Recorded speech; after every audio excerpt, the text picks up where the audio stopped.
কৃষ্ণ শংকৰ গুৰু হৰি ৰাম ৰাম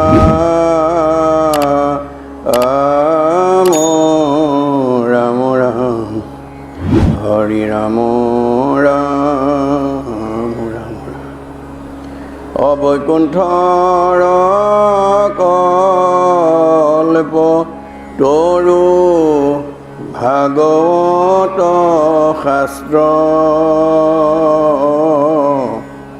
ইহাৰয়ো তম ফল হৰি নাম মাত্ৰ হৰি নামে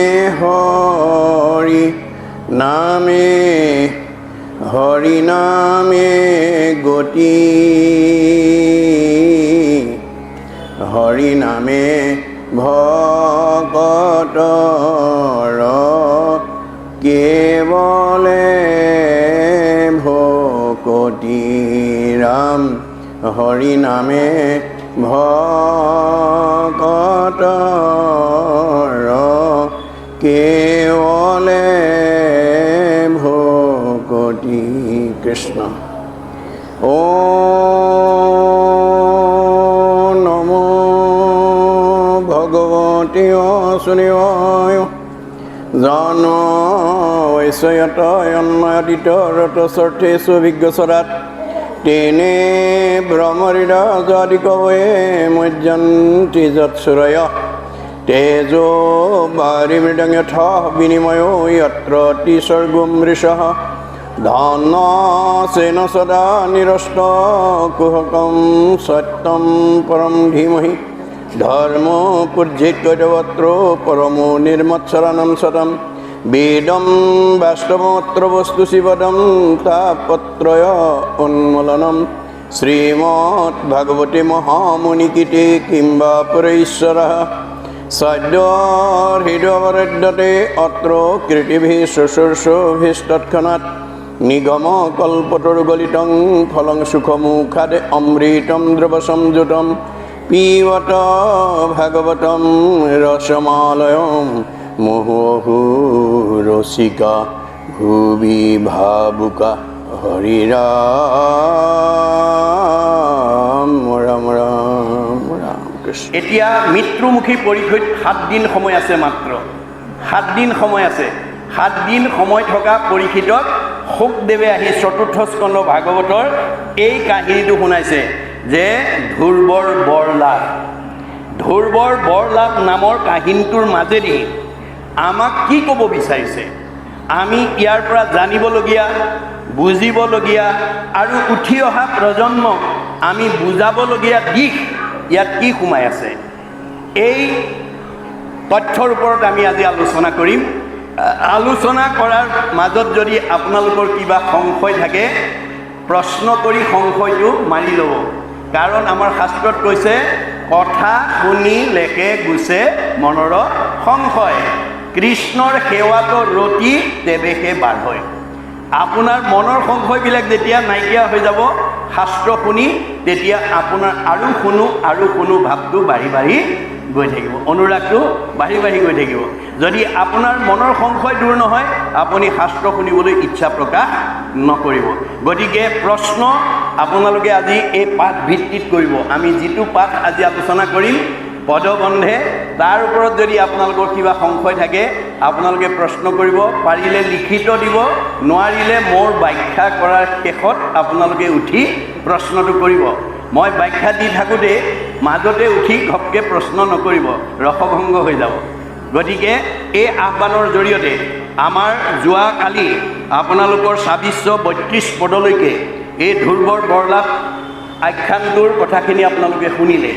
এতিয়া তাৰ পৰৱৰ্তী পদৰ দ্বাৰা আমাক কি ক'ব বিচাৰিছে, ধ্ৰুৱৰ বৰলাভ কাহিনীটো মৃত্যুমুখী পৰীক্ষিত 7 দিন সময় আছে।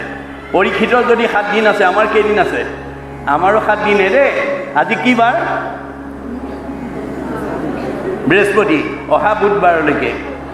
আজি বৃহস্পতিবাৰৰ পৰা অহা বুধবাৰলৈকে এই 7টা দিনে আমাৰ সকলোৰে জন্ম আৰু মৃত্যু এই 7টা দিনৰ ভিতৰতে হ'ব।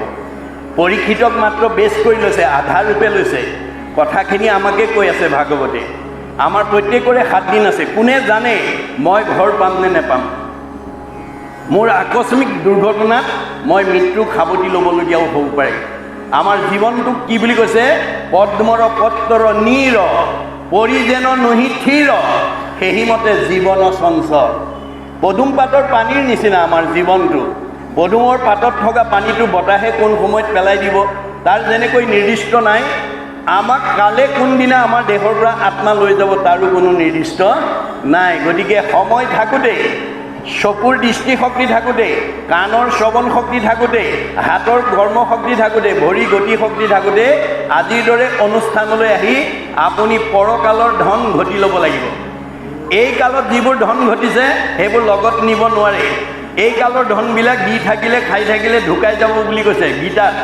আনযত ধন দেখা খৰচিলে যাই বিঠা, খাইলে দিলে সবে টুটি যায়, নামৰ নাহিকে ক্ষয়, লাগে মানে বৃদ্ধি হয়, ভাগ বাতিলেও বাঢ়ি যায়। আমাৰ এই নাম ধন যিমান দি থাকিব, আজি ইয়াত শুনা কথাবিলাক ল'ৰা ছোৱালী ওচৰ চুবুৰীয়াক কৈ যাব, তেতিয়া আপোনাৰ জ্ঞানৰ পৰিসৰটো বাঢ়ি বাঢ়ি গৈ থাকিব। কিন্তু অন্য ধনবিলাক দি থাকিলে, খাই থাকিলে ঢুকাই থাকিব। আন ধনবিলাক আপুনি বহুত পকা ঘৰ বনাব পাৰে, বহুত গাড়ী মটৰ কিনিব পাৰে, বহুত মাটি সম্পত্তি ঘটিব পাৰে, কিন্তু যাবৰ সময়ত এইবোৰ নিব নোৱাৰে। বুজিছানে? যত দেখা ধন শৰীৰৰ স্ৰজন, মৰিলে লগে নাযায়। এইবিলাক আমি লগত নিব নোৱাৰোঁ। লগত নিব নিয়া ধনকে ঘটি থাকিলে নহ'ব। গুৰুজনে কৈছে লগত নিয়া ধন ঘটিবলৈ যত্ন পৰ হোৱা। পৰকালৰ ধন মাধৱৰ নাম, তাক লোৱা গলে বান্ধি, ঐত এটিক্ষণে এৰা আলজাল, পাছে মৰি বাহা কান্দি। এই দুমহীয়া ভাগৱত ইয়াত হোৱা স্বত্তেও আপুনি যদি বিভিন্ন কাৰণ দেখুৱায়, মই গ'লে ব্যৱসায়ত লোকচান হ'ব, কিবা কাম ক্ষতি হ'ব ইত্যাদি ইত্যাদি কথা দেখুৱাই যদি আপুনি এই অনুষ্ঠানলৈ নহাকৈ থাকে, তেতিয়াহ'লে আপুনি পিছৰ জন্মলৈ নিবলগীয়া ধনখিনি সংগ্ৰহৰ পৰা বঞ্চিত হৈ যাব। ফলত আপুনি কি হ'ব? আমাৰ গুৰুজনে কৈছে, নকৰিও জন্ম বিধা, শুনা ইটো কৃষ্ণ কথা, ফুৰা ৰাম নাম গলে বান্ধি, ঐত আয়ু পাত ভৈলে, ঘূৰ পৰ লোকে গইলে, আকে লাগি মৰি বাহা কান্দি। আমি যদি এই কালত যদি পৰকালত ধন ঘটি নলওঁ, আমাৰ জীৱটোৱে পৰকালত কান্দিব লাগিব।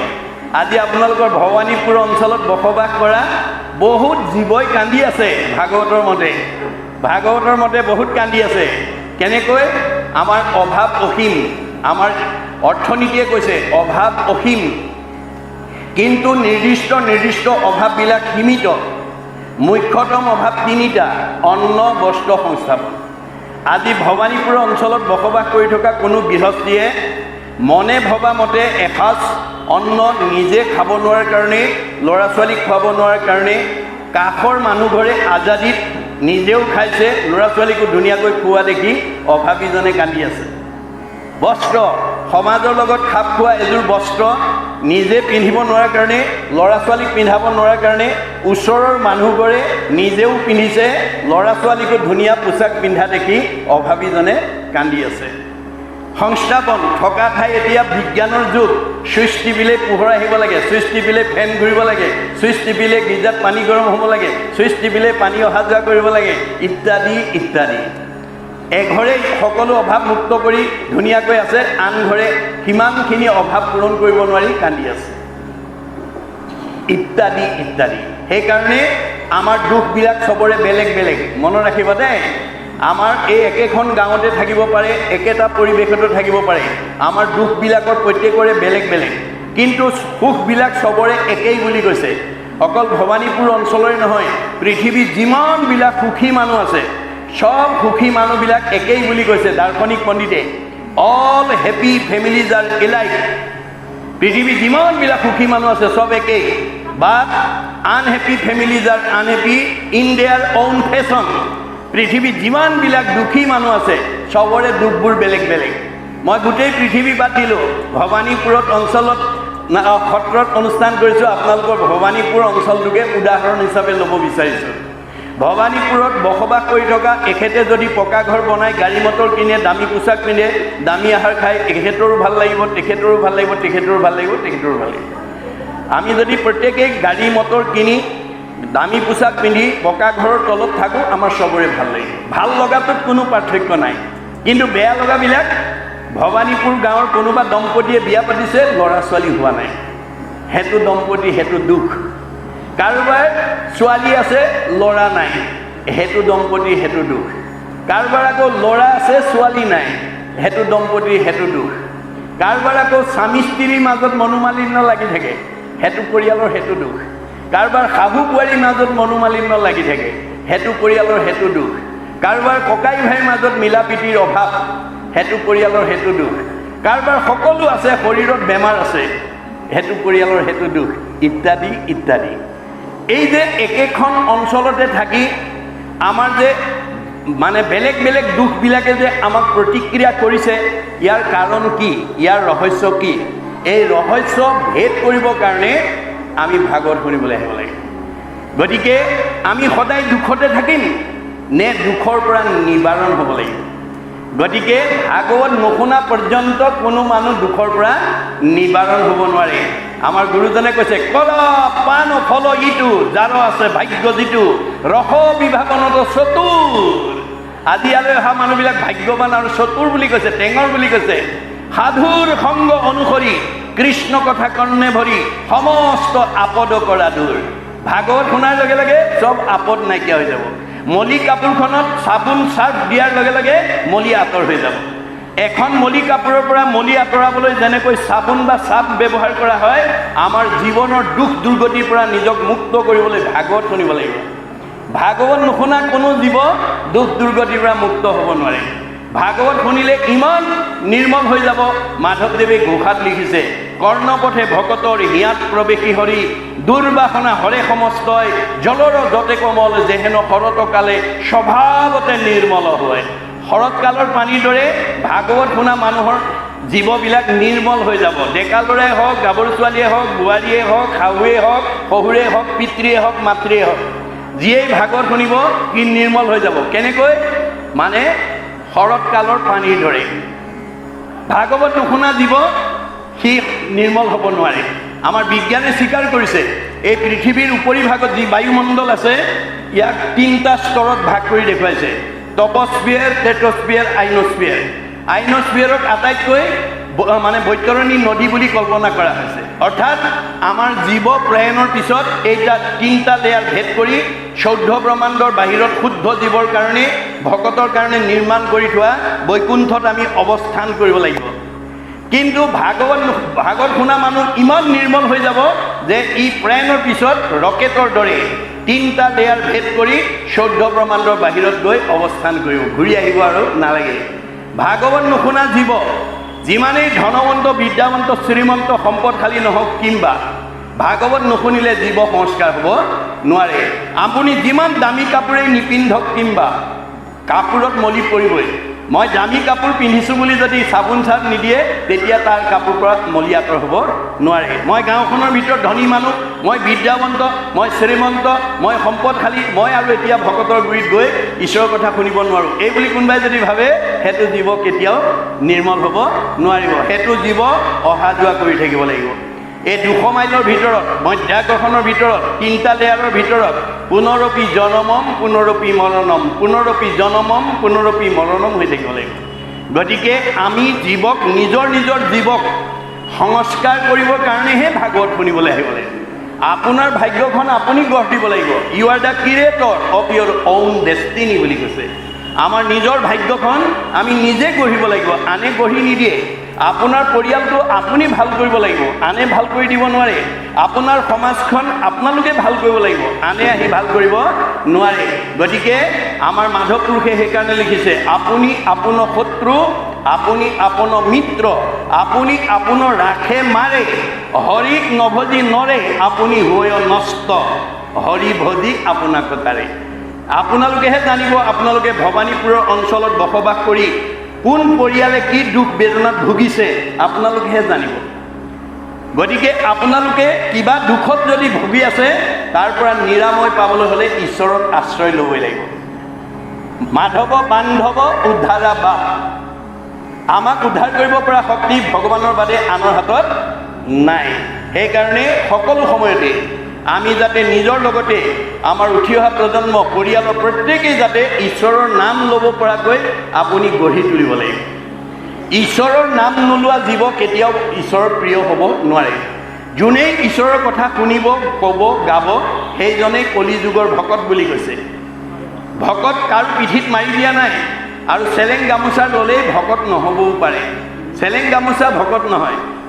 চেলেং গামোচা আমাৰ এটা জাতীয় পোচাকহে। ভকত হ'বলৈ হ'লে তিনিটা আখৰৰ গুণ থাকিব, ভকত। ভ আখৰে কি কৈছে? ভ শব্দে ভগৱন্ত ভৱ বিমোচন, ভজন ভক্তিত তুষ্ট হুৱন্ত সিজন। ভগৱন্তই কাক ভাল পায়? মানুহৰ জন্ম পায় যি পুৱা গধূলি গা পা ধুই ধূপ এডাল জ্বলাই তেওঁৰ নাম লয়, সেইজনক ভগৱন্তই ভাল পায়। মাক বাপেকে কোন ল'ৰা ছোৱালীক ভাল পায়? যি ল'ৰা ছোৱালীয়ে মাক বাপেকক শ্ৰদ্ধা কৰে, ভক্তি কৰে, মৰম কৰে, সন্মান কৰে, কথা শুনে, শাক বচন মানে, দিহা পৰামৰ্শ মতে চলে, সেইটো সন্তান সকলো পিতৃ মাতৃৰ মৰমৰ। কোনোবা সন্তান হৈ যদি মাক বাপেকৰ কথা নুশুনে, মাক বাপেকক শ্ৰদ্ধা নকৰে, ভক্তি নকৰে, সন্মান নকৰে, শাক বচন নামানে, সেইটো সন্তান কেতিয়াও মাক বাপেকৰ প্ৰিয় হ'ব নোৱাৰে। এইটো যেনেকৈ সঁচা কথা। আমি কাৰ সন্তান? যিজনৰ অতি প্ৰীতিত তুষ্ট হ'ব দেউ, জানিবা সিজন পিতৃ একক কৃষ্ণ দেউ। আমি সকলো কৃষ্ণৰ সন্তান, আমি সকলো কৃষ্ণৰ সন্তান। গতিকে আমাৰ পিতৃক পোহপাল দিবলৈ কাপোৰ পিন্ধাব লাগিব, খুৱাব লাগিব, আলপৈচান ধৰাব লাগিব। কিন্তু আমাৰ সকলোৰে যিজন পিতৃ, তেওঁক আমি কাপোৰ কানি পিন্ধাব নালাগে, খুৱাব বোৱাব নালাগে। সেই কৃষ্ণক আমি কেনেকৈ পুজিব লাগিব? ভাগৱতে কৈছে, সেই কৃষ্ণ পুজিবে দ্ৰব্য লাগে মাত্ৰ নাম। নামেৰে পুজিব লাগিব। আৰু সেই নাম কাৰো পৰা ধাৰ কৰিব নালাগে। হিয়াৰ মাজে নামৰ ভাণ্ডাৰ, মুখে বাজ হয়, হাজাৰ নাম ইয়াত আপোনাক ভৰাই থৈছে। আপুনি তাৰ পৰা এটা দুটা নাম ল'বলৈ যত্ন কৰক। নাই, ল'ৰা ছোৱালীক শিকাওক। স্কুললৈ যাব ওলাইছে, বিশ্ববিদ্যালয়লৈ, মহাবিদ্যালয়লৈ, ব্যৱসায়লৈ, কৰ্মস্থানলৈ কোনোবা যাত্ৰা কৰি ওলাইছে, মাক বাপেকে চকু দিব আৰু ক'ব, বোপাই তুমি কৃষ্ণ বুলি কৈ যোৱা, তুমি ৰাম বুলি কৈ যোৱা। ককাক দেউতাক আইতাক বহি আছে, ককাক সেৱা এটা কৰি যোৱা, আইতাক সেৱা এটা কৰি যোৱা। কাৰোবাৰ ককা আইতাক নাই, মা দেউতাক আছে, মাকে ক'ব দেউতাকো সেৱা এটা কৰি যোৱা, দেউতাকে ক'ব লাগে মাককো সেৱা এটা কৰি যোৱা। এই নীতি আমাৰ প্ৰহ্লাদে কৈছে, হেন জানি শিশু হ'ব এৰা আন কৰ্ম, ধৰিও কুমাৰকালে ভাগৱত ধৰ্ম। এই ভক্তি ধৰ্ম শিক্ষা আমি ঘৰখনত সৰুৰ পৰা ল'ৰা ছোৱালীক দিব লাগিব। যি ল'ৰা ছোৱালীয়ে সৰুৰ পৰা মাক বাপেকক সেৱা কৰিব, ককা আইতাক সেৱা কৰিব, ভকত সেৱা কৰিব, সেইসকল ভৱিষ্যত ভাল মানুহ হ'বই। কাৰণ সেৱা কৰাৰ লগে লগে ককা আইতাই আশীৰ্বাদ দিব, মাক দেউতাকে আশীৰ্বাদ দিব, ভকতে আশীৰ্বাদ দিব। আয়ুষ্মান হ'ব, তোমাৰ জীৱন ভাল হওক, পঢ়া শুনাত ভাল হ'বা, তোমাৰ মংগল হওক। এতিয়া কলি যুগত কাৰো ঘৰলৈ বৈকুণ্ঠপতি কৃষ্ণ আহি আপোনালোকৰ ল'ৰা ছোৱালীকেইটা আয়ুষ্মান ভৱ, পঢ়া শুনাত ভাল হ'ব, পৰীক্ষা ভাল হ'ব, মংগল হ'ব, আয়ুস বাঢ়ক, এই বুলি ভগৱানে কাৰো ঘৰলৈ নাহে। কোন আহিব? হৰিৰ মূৰ্তিক হৰি ভক্তক দেখিবা, শক্তি অনুৰূপে তাৰ প্ৰীতি আচৰিবা, সমস্ত ভূততে আছে ভগৱান, সেই ভাবি সবাকো কৰিবা বহুমান। সকলোতে ভগৱান আত্মাৰূপে আছে। কুকুৰ চিগাৰ্ল গদৰ ভৰু আত্মাৰাম, কুকুৰ শিয়ালতো আছে। গতিকে তেওঁলোকে কৰ্মদোষত কুকুৰ শিয়াল মেকুৰী হ'ব লগা হৈছে। আপুনিও যদি ভাগৱত নাজানে, ভাগৱতৰ তত্ত্ব নাজানে, আপুনিও কৰ্মদোষত কুকুৰ মেকুৰী হ'বলগীয়া হ'ব পাৰে। কেনেকৈ? যদি আপোনাক মানুহৰ জন্ম দিছে মিলা প্ৰীতিৰে থাকিবলৈ, মৰম চেনেহত থাকিবলৈ, একতাৰ দোলেৰে বান্ধ খাই থাকিবৰ কাৰণে, পৰিয়ালত সকলোৱে আনন্দৰে জীৱন নিৰ্বাহ কৰিবৰ কাৰণে, আপুনি যদি মানুহৰ জন্ম পায় শাহু বোৱাৰীৰ মাজত কাজিয়া কৰি থাকে, ককাই ভাইৰ মাজত কাজিয়া কৰি থাকে, স্বামী স্ত্ৰীৰ মাজত কাজিয়া কৰি থাকে, ওচৰ চুবুৰীয়াৰ লগত কাজিয়া কৰি থাকে, সমাজৰ লগত কাজিয়া কৰি থাকে, তেতিয়া ভগৱন্তই ওপৰৰ পৰা চাই হাঁহি থাকে। তোমাক মানুহৰ জন্ম দিছিলোঁ মিলা প্ৰীতিৰে থাকিবৰ কাৰণে, মৰম চেনেহত থাকিবৰ কাৰণে, তুমি জ্ঞাতি হিংসা কৰা কুকুৰৰ দৰে কাজিয়া কৰি আছা। এইবাৰ একেবাৰে জেগাত দি দিম আৰু যিমান কৰা কৰিবাগে। কাজিয়া কৰা স্বভাৱ আছে যদি আজি ইয়াতে এৰিব দেই। আপোনালোকে কাজিয়া কৰিব পাৰিব, কিন্তু কুকুৰৰ জন্ম ল'ব লাগিব। শাহু বোৱাৰীয়ে কাজিয়া কৰিব পাৰে, দুইজনী কুকুৰৰ জন্ম ল'ব লাগিব। ন ভুক্তং ক্ষতে কৰ্ম কল্পকৌতি শৰ্তয়পি অৱশ্যমেৱ ভুক্ত ইবম কীট কৰ্ম শুভাশুভম। গতিকে আপুনি কৰা কামৰ ফল ভোগ কৰিব লাগিব। আপুনি এই জন্মত যদি কাৰোবাৰ ধাৰ খাই যায়, ধাৰৰ পৰিমাণ অনুপাতে ভগৱানৰ সংবিধানত লিখা আছে ইমান টকাৰ পৰা ইমান টকা ধাৰ খাই গ'লে পিছৰ জন্মত মেকুৰী হৈ নিগনি মাৰি ধাৰ খুজিব লাগিব। ইমান টকাৰ পৰা ইমান টকা ধাৰ খাই গ'লে কুকুৰৰ জন্ম লৈ চুৰ খেদি ধাৰ খুজিব লাগিব। ইমান টকাৰ পৰা ইমান টকা ধাৰ খাই গ'লে গাই গৰু হৈ পোৱালি দি গাখীৰ দি ধাৰ খুজিব লাগিব। ইমান টকাৰ পৰা ইমান টকা ধাৰ খাই গ'লে বলদ গৰু হৈ হাল বাই ধাৰ খুজিব লাগিব। ইমান টকাৰ পৰা ইমান টকা ধাৰ খাই গ'লে পৰৰ ঘৰত কৰ্মচাৰী হিচাপে কাম কৰি ধাৰ খুজিব লাগিব। চবৰে ঘৰত কৰ্মচাৰী নাথাকে, চবৰে ঘৰত কুকুৰ মেকুৰী নাথাকে, বান্ধিও ৰাখিব নোৱাৰে যদি সেই জীৱটো পূৰ্ব জন্মত আপোনাৰ ঋণগ্ৰস্ত হৈ থকা নাই। সেইকাৰণে আমাৰ বুঢ়াসকলে কয় কত পুণ্যৰ ফলে পায় তামোলনি বাৰী, কত পুণ্যৰ ফলে পায় পুত্ৰৱতী নাৰী, কত পুণ্যৰ ফলে ভাতক ভাতে খায়, কত পুণ্যৰ ফালে পৰে পৰক বাই। আপুনি পুণ্যৱান হ'ব লাগিব আৰু আপোনাৰ ঘৰত খাটি থকা জীৱটো আপোনাৰ ঋণগ্ৰস্ত হ'ব লাগিব। গতিকে আপোনাৰ ঘৰত ঋণগ্ৰস্তৰ কাৰণে খাটি আছে, আপুনি সেইকাৰণে বেয়া ব্যৱহাৰ নকৰিব। বেয়া ব্যৱহাৰ কৰিলে আপুনি কাক ব্যৱহাৰ কৰিছে? ভগৱানে কৈছে যত দেখা ভূত প্ৰাণী সবা হাকে বিষ্ণু মানি হিংসা এৰি কৰা উপকাৰ। মই তোমাৰ ঘৰত কৰ্মচাৰী কৰি আছোঁ পূৰ্ব জন্মৰ ঋণগ্ৰস্ততাৰ কাৰণে। মোক যদি বেয়া পোৱাকৈ আঘাত পোৱাকৈ কথা কোৱা, আপুনি কাক ক'লে? ভগৱানে কৈছে কাক আঘাত দিলা? চবতে ময়ে আছোঁ।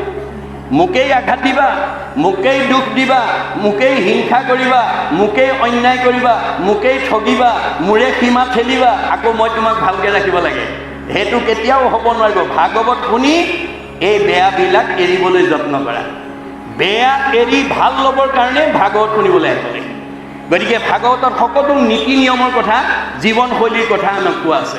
যেতিয়ালৈকে আমি জীৱনৰ পৰা বেয়াবিলাক এৰিব নোৱাৰিম তেতিয়ালৈকে আমি ভাল হ'ব নোৱাৰিম। সেইকাৰণে এজন দাৰ্শনিক পণ্ডিতে কৈছে bed is bed and good is good, do bed never never, do good ever ever. বেয়াটো সদায় বেয়া, তাক ত্যাগ কৰিব লাগিব। ভালটো সদায় ভাল, তাক আঁকোৱালি ল'ব লাগিব। কপিলে মাকক কৈছে জীৱৰ দুৰ্ভেদ্য পাশ সংগক কহয় কিন্তু দুৰ্জনৰ সংতে জীৱে লাগয়। মা তুমি যদি জীৱনত ভাল মানুহ হ'ব খুজিছা বেয়া মানুহৰ সংগ ত্যাগ কৰিবা। সেহি সংগ নিতে যদি কৰে সাধু মুখ্যৰ দুৱাৰটোৱে হৈ মুকুট। এয়া আপোনালোক আজি সাধু দেই, আপোনালোক আজি সাধু। এই সাধুৰ সংগলৈ আহি যি কৃষ্ণ কথা শুনিব চতুৰ্বৰ্গ সাধনৰ দুৱাৰখন ইয়াতেই খুলি ল'ব পাৰিব। কেনেকৈ? শ্ৰৱণ কীৰ্তনে আৰু বৈকুণ্ঠক যায়, ধৰ্ম অৰ্থ কাম মুখ্য সবেই ইয়াত পায়। চব ইয়াতে আছে, চব ইয়াতে আছে।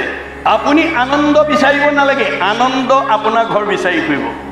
আপুনি ৰাতিপুৱা শুই উঠাৰ পৰা গধূলা খোৱালৈকে বন্ধু বান্ধৱ ভকতৰ লগত কৃষ্ণ কথা পাতক, কৃষ্ণ কথা শুনক, কৃষ্ণ নাম গাওক, আপোনাৰ ঘৰলৈ আনন্দ নিজে আহিব। আপুনি আনন্দ বিচাৰিব নালাগে, আপুনি দুখ বিচাৰিব নালাগে, দুখ আপোনাৰ ঘৰ বিচাৰি আহিব। আপুনি যদি অখাদ্য খাইছে, অকৰ্ম কৰিছে, কাৰোবাক দুখ কষ্ট দিছে, তেতিয়াহ'লে পাপ আয় পৰপীড়নম।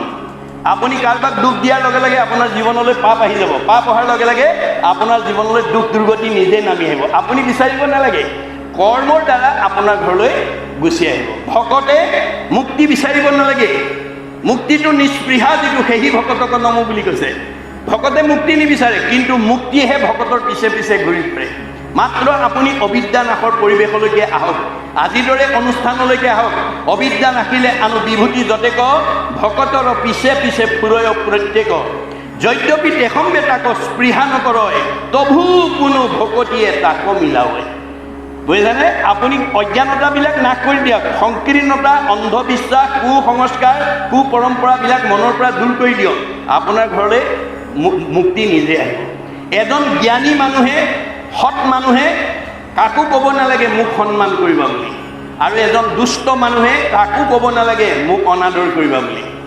দুষ্ট মানুহ দেখিলে মানুহে লেই লেই চেই চেই কৰিবই, আৰু সন্ত সৎ মানুহক সকলোৱে সমাদৰ কৰিবই। গুণত পূজা, মনত ৰাখিব, গুণত পূজা।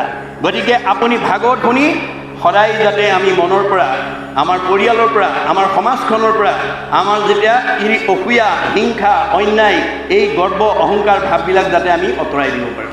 তেতিয়া আপোনালোকৰ ভৱানীপুৰ সত্ৰৰ বাসিন্দাসকল সত্য যুগৰ মানুহ হৈ যাব। মনত ৰাখিব, ভাগৱতৰ দ্বাদশ স্কন্ধই কৈছে সত্য যুগ বেলেগকৈ নাহে। আপোনাৰ যেতিয়া বেয়া ভাৱবিলাক ভাগৱত শুনি আঁতৰাই দিব, দূৰ ভৈল কাম ক্ৰোধ লোভ মোহ ছয় জানিবা তেখনে ভৈলে সত্যৰ উদয়। আপোনাৰ সত্যযুগ ইয়ালৈ নামি আহিব। আপোনালোকে বছৰি যদি এনেকৈ দুমহীয়া এমহীয়া কাৰ্যসূচীৰে যদি এই অঞ্চলৰ লোকসকলক ভাগৱত শুনাই থাকে, চব শুদ্ধ হৈ যাব, চব পবিত্ৰ হৈ যাব। গতিকে আপোনালোকৰ পৰস্পৰৰ মাজত মিলা প্ৰীতি আহি যাব। আপোনালোকে এই দুমাহ একেলগে বহি ভাগৱত শুনাৰ লগে লগে আপোনালোকৰ ইজনৰ প্ৰতি সিজনৰ প্ৰেম ভাৱটো বাঢ়ি বাঢ়ি গৈ আছে। এইটোৱেই ধৰ্ম। ধৰ্ম বেলেগ নহয়। সৰ্বপল্লী ৰাধাকৃষ্ণনে ধৰ্মৰ সংজ্ঞা দিছে কি বুলি? Religion binds man to man and man to God. ধৰ্মই আমাৰ ইজন মানুহে সিজন মানুহক ভাল পাবলৈ শিকায়। আমি যদি ইজনে সিজনক ভাল নাপাওঁ তেতিয়াহ'লে আমি ভগৱানক ভাল পাব নোৱাৰিম, আৰু সেইটো ধৰ্ম নহ'ব, ধৰ্ম নহ'ব। ভগৱানে কৈছে মোক ভাল পোৱাৰ আগতে নিজৰ পৰিয়ালটো ভাল পাবলৈ শিকা। মোক ভাল পোৱাৰ আগতে তোমাৰ সীমাঘৰীয়া ওচৰ চুবুৰীয়াক ভাল পাবলৈ শিকা। মোক ভাল পোৱাৰ আগতে তোমাৰ ঘৰলৈ অহা আলহী অতিথি ভকত বৈষ্ণৱ বন্ধু বান্ধৱক ভাল পাবলৈ শিকা। মোক ভাল পোৱাৰ আগতে দেখাজনক ভাল পাবলৈ শিকা। দেখাজনকেই যি ভাল নাপায়, নেদেখাজনক ভাল পোৱাৰ তাৰ অধিকাৰ নাই। মনত ৰাখিব কথাটো। এই তথ্য আমাক ভাগৱতে দি আছে। এতিয়া আমাৰ ধ্ৰুৱৰ বৰলাভ নামাকৰণৰ সৈতে ইয়াৰ মাজেদি আমাক কি শিক্ষা দিব বিচাৰিছে আমি ভাগৱতৰ পদবন্ধে আলোচনা কৰিম। এৰা সৰ্ব অন্তৰ্যামী হৰি ইংগিতে জানিল অসংখ্য গোট ধ্ৰুৱৰক পালে পৰশিল। এৰা আমি জানিল অন্ত ধ্ৰুৱে বেদ শাস্ত্ৰ আছে যত অকৰিবে লাগিলা ত্ৰুটি কৃষ্ণ আগত। এতিয়া 5 বছৰ বয়সতে ধ্ৰুৱই মাহী মাকৰ অত্যাচাৰ কৰিব নোৱাৰি অৰণ্যত গৈ ঈশ্বৰক আৰাধনা কৰিছে। ভগৱন্তই বহুত বুজালে, তুমি ইমান কম বয়সতে অৰণ্যত আহিব নালাগে, তুমি ঘৰলৈ ঘূৰি যোৱা, গতিকে বাঘ সিংহৰ জেগা, তোমাক খাব মাৰিব। নাই, নেমানিলে। অৱশেষত তেওঁৰ গোটেই ইংগিততে তেওঁৰ গোটেই ভাৱনাটো বুজি তেওঁ জ্ঞান প্ৰদানৰ কাৰণে শংখটো লৈ কপালত লগাই দিলে। কপালত লগাই দিয়াৰ লগে লগে শংখ গোট ধ্ৰুৱৰ কপালে পৰশিল। কপালত লগাই দিলে। লগাই দিয়াৰ লগে লগে জানিলন্ত ধ্ৰুৱে বেদ শাস্ত্ৰ আছে যত, যিমান শাস্ত্ৰ আছে চব জ্ঞান হৈ গ'ল। মনত ৰাখিব কথাটো, মনত ৰাখিব। আপোনালোকৰ দৰ্শন স্পৰ্শনত আমাৰ জীৱনলৈ আমূল পৰিৱৰ্তন আহি যায়। আজি আপোনালোক যিসকলে ঈশ্বৰৰ কথা শুনিবলৈ আহিছে আৰু যিসকল এই সত্ৰৰ কাষত বাস কৰি আছে, বৈষ্ণৱালয় সমীপ স্থান বিষ্ণু সেৱাৰ্থে গতান ছান্দা নান পতিতান পৃষ্ঠা ন স্নানম আচৰিত। ঈশ্বৰৰ কথা শুনিবলৈ অহা আৰু ধৰ্ম অনুষ্ঠানৰ কাষত বাস কৰা লোকক সৌভাগ্যক্ৰমে যদি দৰ্শন আৰু স্পৰ্শন হয়, ইমানেই পুণ্য হয় গা নুধুলেও হয়। মনত ৰাখিব কথাটো, ইমান পুণ্য আছে। যাৰ কাৰণে মহাভাৰতৰ যুদ্ধৰ পিছত যেতিয়া কৃষ্ণ বৈকুণ্ঠ প্ৰয়াণৰ পিছত উদ্ধৱে যেতিয়া তেওঁক বৈকুণ্ঠলৈ পঠিয়াই খৰমজুৰ মূৰত লৈ কান্দি কান্দি আহি আছিল, যমুনাৰ পাৰতে বিদুৰ আৰু ধ্ৰুৱৰ উদ্ধৱৰ মাজত দেখা দেখি হৈছিল। দেখা পোৱাৰ লগে লগে বিদুৰে উদ্ধৱক সুধিছিল, উদ্ধৱ আছেনে কৃষ্ণ ভালে, আছেনে পৰিয়ালবৰ্গ ভালে? কিন্তু তেওঁৰ মনৰ মলিনতা দেখি আৰু মূৰত খৰমজুৰ দেখি দেখিলে কৃষ্ণ আৰু নাই, পৰিয়াল আৰু নাই। তেতিয়া কৈছে, উদ্ধৱ তুমি মহাভাগ্যৱান, তুমি প্ৰয়াণৰ পিছত কৃষ্ণক দৰ্শন কৰিলা, স্পৰ্শন কৰিলা, সংলাপ কৰিলা। কিন্তু মই দুৰ্ভগীয়া, মই সেই সুবিধা নাপালোঁ। কিন্তু ভগৱানে এটা সুবিধা মোক দিছে, তুমি যিহেতু কৃষ্ণক দৰ্শন স্পৰ্শন সংলাপ কৰি আহিলা, তোমাক চুলেও মই সমান পুণ্যৰ ভাগী হ'ম। কৃষ্ণ পদ পৰশিয়া আহিয়া বাপ অতুক চুই সময় পৰম নিষ্পাপ। ঐ বন্ধু উদ্ধৱ অতি ধৰ্মুক, শুনি দশ গুণে উধাই উদ্ধৱৰ শোক। উদ্ধৱে তেতিয়ালৈকে জনা নাই কৃষ্ণ কথা কোৱা, কৃষ্ণ কথা গোৱা, কৃষ্ণ কথা শুনা, কৃষ্ণৰ কথা সংলাপ কৰা মানুহক চুলে চালেও যে আনৰ সমান পুণ্য। এইটো বিজ্ঞানসন্মত, মনত ৰাখিব কথাটো। এজন খৰখজুতি হোৱা মানুহক আপুনি যদি সাৱটি ধৰে, তেওঁ শোৱা বিচনাখনে যদি শুৱে, তেওঁ বহা ঠাইত যদি বহে, তেওঁ পিন্ধা কাপোৰ যদি আপুনি পিন্ধে, আপোনাৰ গালৈ সংক্ৰামক ৰোগটো সংক্ৰমিত হৈ যাব। কিয়? সংক্ৰামক ৰোগৰ অনুৰেণু তেওঁ পিন্ধা কাপোৰ, তেওঁ বহা ঠাই, শোৱা বিচনাত সংক্ৰমিত হৈ থাকে। আৰু সেই ঠাইত ভাল মানুহে গৈ খোৱা বজা কৰিলে তেওঁ গালৈ সংক্ৰামক ৰোগটো সংক্ৰমিত হয়। এইটো যদি সঁচা কথা হয়, এজন সন্ত মহন্ত ভক্ত বৈষ্ণৱ সাধু মানুহৰ সৎগুণৰ অনুৰেণু তেওঁ শোৱা বিচনাত, তেওঁ লোৱা কাপোৰ, তেওঁ পিন্ধা কাপোৰত সংক্ৰমিত হ'বনে নহয়? হ'ব। সেই বিশ্বাসটো লাগিব, সেই বিশ্বাসটো লাগিব। গতিকে তুমি ঈশ্বৰৰ কথা শুনি আহিছা, তোমাক চুলেও মই সমান পুণ্য হয়। এইটো অকল হিন্দু দৰ্শন নহয়, মুছলমানে দুখীয়া মানুহবিলাক হজ কৰিবলৈ যাব নোৱাৰে আৰৱত, ধনী মানুহবিলাক যায়। ধনী মানুহবিলাকে যেতিয়া হজ কৰি ঘূৰি আহে, দুখীয়া হাজাৰ হাজাৰ মানুহে প্ৰথম দৰ্শন কৰিবৰ কাৰণে, প্ৰথম স্পৰ্শন কৰিবৰ কাৰণে আগবাঢ়ি আহে। তাৰমানে হজ কৰি অহাজনৰ যিমান পুণ্য, প্ৰথম দৰ্শন আৰু স্পৰ্শন কৰাজনৰ সমানেই পুণ্য। মনত ৰাখিব কথাটো। আপোনালোকৰ ঘৰলৈ আহি আনৰ চৰ্চা কৰি থকা, আনৰ নিন্দা কৰি থকা, আনৰ সমালোচনা কৰি থকা, বেয়া কথা কোৱা মানুহজনৰ লগত বহি যদি আপুনিও কথা পাতি থাকে, আপুনিও তাৰ শ্বেয়াৰ হোল্ডাৰ হৈ যাব। মনত ৰাখিব দেই, বেয়া কথা, বেয়া আলোচনা কৰা মানুহৰ লগত আপুনি কেতিয়াও সহযোগ নকৰিব। কৰিব পাৰিব, তাৰ আধা পাপ আপুনি ভোগ কৰিব লাগিব। যিটো কথা চাণ্ডালিনীয়ে নাৰদৰ আগত কৈছিল। এদিন চাণ্ডালিনী গংগাৰ পাৰে পাৰে আহি আছিল।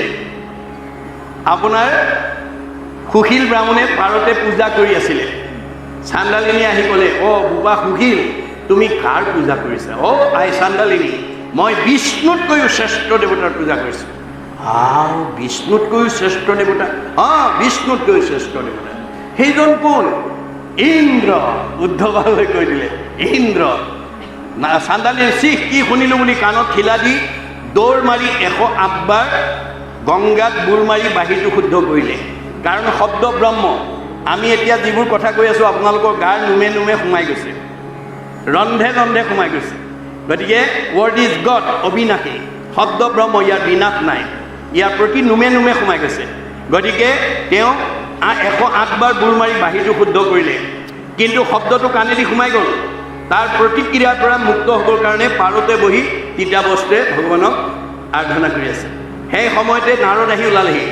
নাৰদে আহি পেলাই ক'লে, আই চাণ্ডালিনী, তুমি তিতাবস্ত্ৰে কি কৰিছা? বোপাক কি ক'বা, আজি মোৰ ডাঙৰ দুৰ্ঘটনা। কি হ'ল? মই গংগাৰ পাৰে পাৰে আহি আছিলোঁ, সুশীলে পূজা কৰি আছিলে। কাৰ পূজা কৰা বুলি সুধিলোঁ। তেওঁ বিষ্ণুতকৈও শ্ৰেষ্ঠ দেৱতা বুলি ক'লে। সেইজন কোন বুলি সোধা, ইন্দ্ৰ বুলি ক'লে। কোৱাৰ লগে লগে মই কাণত ঠিলা দি 108 বাৰ বুৰ মাৰি বাহিৰটো শুদ্ধ কৰিলোঁ, কিন্তু কাণেদি শব্দটো গুচি গ'ল হৃদয়ৰ মাজলৈ। গতিকে তাৰ প্ৰতিক্ৰিয়াৰ পৰা মুক্ত হ'বৰ কাৰণে মই কৃষ্ণ নাম জপ কৰি আছোঁ। তেতিয়া নাৰদে ক'লে, কি কোৱা চাণ্ডালিনী? যাক চুলে গা ধুব লাগে, যাৰ ছাঁটো গছকিলে অপবিত্ৰ হয়, যাৰ লগত সংলাপ কৰিলে অপবিত্ৰ হয়, তোমাক অপবিত্ৰ কৰিছে। এই কথা শুনি মই আশ্চৰ্য প্ৰকাশ কৰিছোঁ। তেতিয়া চাণ্ডালিনীয়ে কৈছে, নাৰদ, তুমি ঠিকেই কৈছা। পিছে মোৰ প্ৰাৰব্ধ কালত ভগৱানৰ ওচৰত এটা নিবেদন আছিলে, আৰু সেই নিবেদনটো প্ৰভুৱে অনুমোদন জনাই থৈছে। মোৰ নিবেদনটো আছিল কি? প্ৰভু, কৰ্মফলে জীৱা জন্ম হৌক সংসাৰত, তভু নচাৰূপ চিত তোৱা চৰণত। তুমি মোক কৰ্ম দুখত য'তেই জন্ম দিয়া, মহানগৰতেই দিয়া বা চহৰতেই দিয়া, নদী পাৰতেই দিয়া বা পাহাৰ পৰ্বততেই দিয়া, আপোনাৰ এই ভৱানীপুৰ অঞ্চলতে দিয়া বা হেৰিয়াতে দিয়া, জিলাখনৰ মাজতে দিয়া, তাত মোৰ আপত্তি নাই। কিন্তু তাতেই থাকি মই যাতে তোমাৰ নাম ল'ব পাৰোঁ, এই কৃপা তুমি মোক কৰিবা। আৰু ভগৱানে তুমি কোৱাৰ দৰে মই কৰ্ম দুখে চাণ্ডালিনীৰ গৰ্ভত জন্মগ্ৰহণ কৰিলোঁ, কিন্তু কৃষ্ণে সি পৰম দেৱ সংসাৰতে সাৰ পাতকীও তৰে মাত্ৰ নাম ললে যাৰ। যিজন কৃষ্ণ দেৱতাৰ নাম ল'লে মহাপাতকী উদ্ধাৰ হৈ যাব পাৰে, সেই কৃষ্ণ এৰি যিটো আন দেৱ পূজয় পশুটো অধমসিটো একোৱে নুবুজয়, হেন পাখণ্ডত মই কৰিলোঁ আলাপ এতেকে সিজিল মোৰ অমুসন্তাপ। কৃষ্ণক চিনি নোপোৱা অপদেৱতাক উপাসনা কৰা এই মানুহজনক মই সংলাপ কৰাৰ কাৰণে মোক অমোচন পাপ সিজিলে, আৰু তাৰ কাৰণে মই কৃষ্ণ নাম জপ কৰি আছোঁ। তেতিয়া নাৰদে আশ্চৰ্য প্ৰকাশ কৰিছে, মই এই সময়লৈকে 12 বৈষ্ণৱৰ ভিতৰত নিজকে এজন শ্ৰেষ্ঠ বৈষ্ণৱ বুলি ভাবিছিলোঁ, আৰু চাণ্ডালিনীক নিচ জাতি বুলি মই ভাবিছিলোঁ, কিন্তু তেওঁৰ বক্তব্যই আজি মোক দিব্য জ্ঞান প্ৰদান কৰিলে, আমূল পৰিৱৰ্তন মোক আনি দিলে। অতি পাতকীও কৰি হৰিষ ধিয়াবৈ কৃষ্ণক এক নিমিষ, ভৈল পুণ্যশালী সিও বিচিত্ৰ পবিত্ৰ কাৰীকো কৰে পবিত্ৰ। নাৰদ মহাবৈষ্ণৱ, কিন্তু চাণ্ডালিনীয়ে আৰু শুদ্ধ কৰি দিছে। তেতিয়া তেওঁ নিজে স্বীকাৰ কৰিছে, হে চাণ্ডালিনী, চাৰিও বেদৰ তত্ত্ব তই আছ জানি, তই সি উত্তম জাতি তই মহা জ্ঞানী। মই তোমাক নিচ বুলি ভাবিছিলোঁ, তুমি 4 বেদৰ সাৰ তত্ত্ব জানিছা। 4 বেদে কি কৈছিল? ব্ৰহ্মাই 4খন বেদক, সৃষ্টিকৰ্তাই 4খন বেদক প্ৰলয়ৰ জলৰ পৰা উদ্ধাৰ কৰি আনি 3বাৰ প্ৰমাণ কৰি জগতৰ লোকলৈ সিদ্ধান্ত দি থৈ গৈছে। কি? 4 বেদক ব্ৰহ্মাই আনি বিচাৰিলা 3 প্ৰমাণী, এহি মানে মাত্ৰ কৰিলা সাৰ, হৰি কীৰ্তনেকে তৰে সংসাৰ।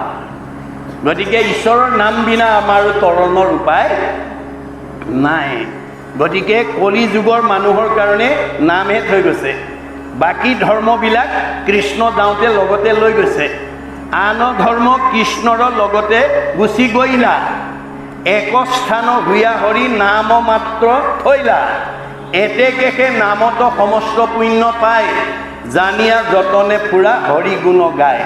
নামে তপ নামে জপ নামে যোগ ধ্যান, নামে দান নামে পুণ্য কোটি তীৰ্থ স্নান, নামে ধন জন বন্ধু নামে পিতা মাতা, নামে নিজ সুহৃদ নামে সে গতি দাতা, ইহ পৰলোকে নাম বিনে গতি নাই, 4 বেদৰ ইহে মুখ্য অভিপ্ৰায়।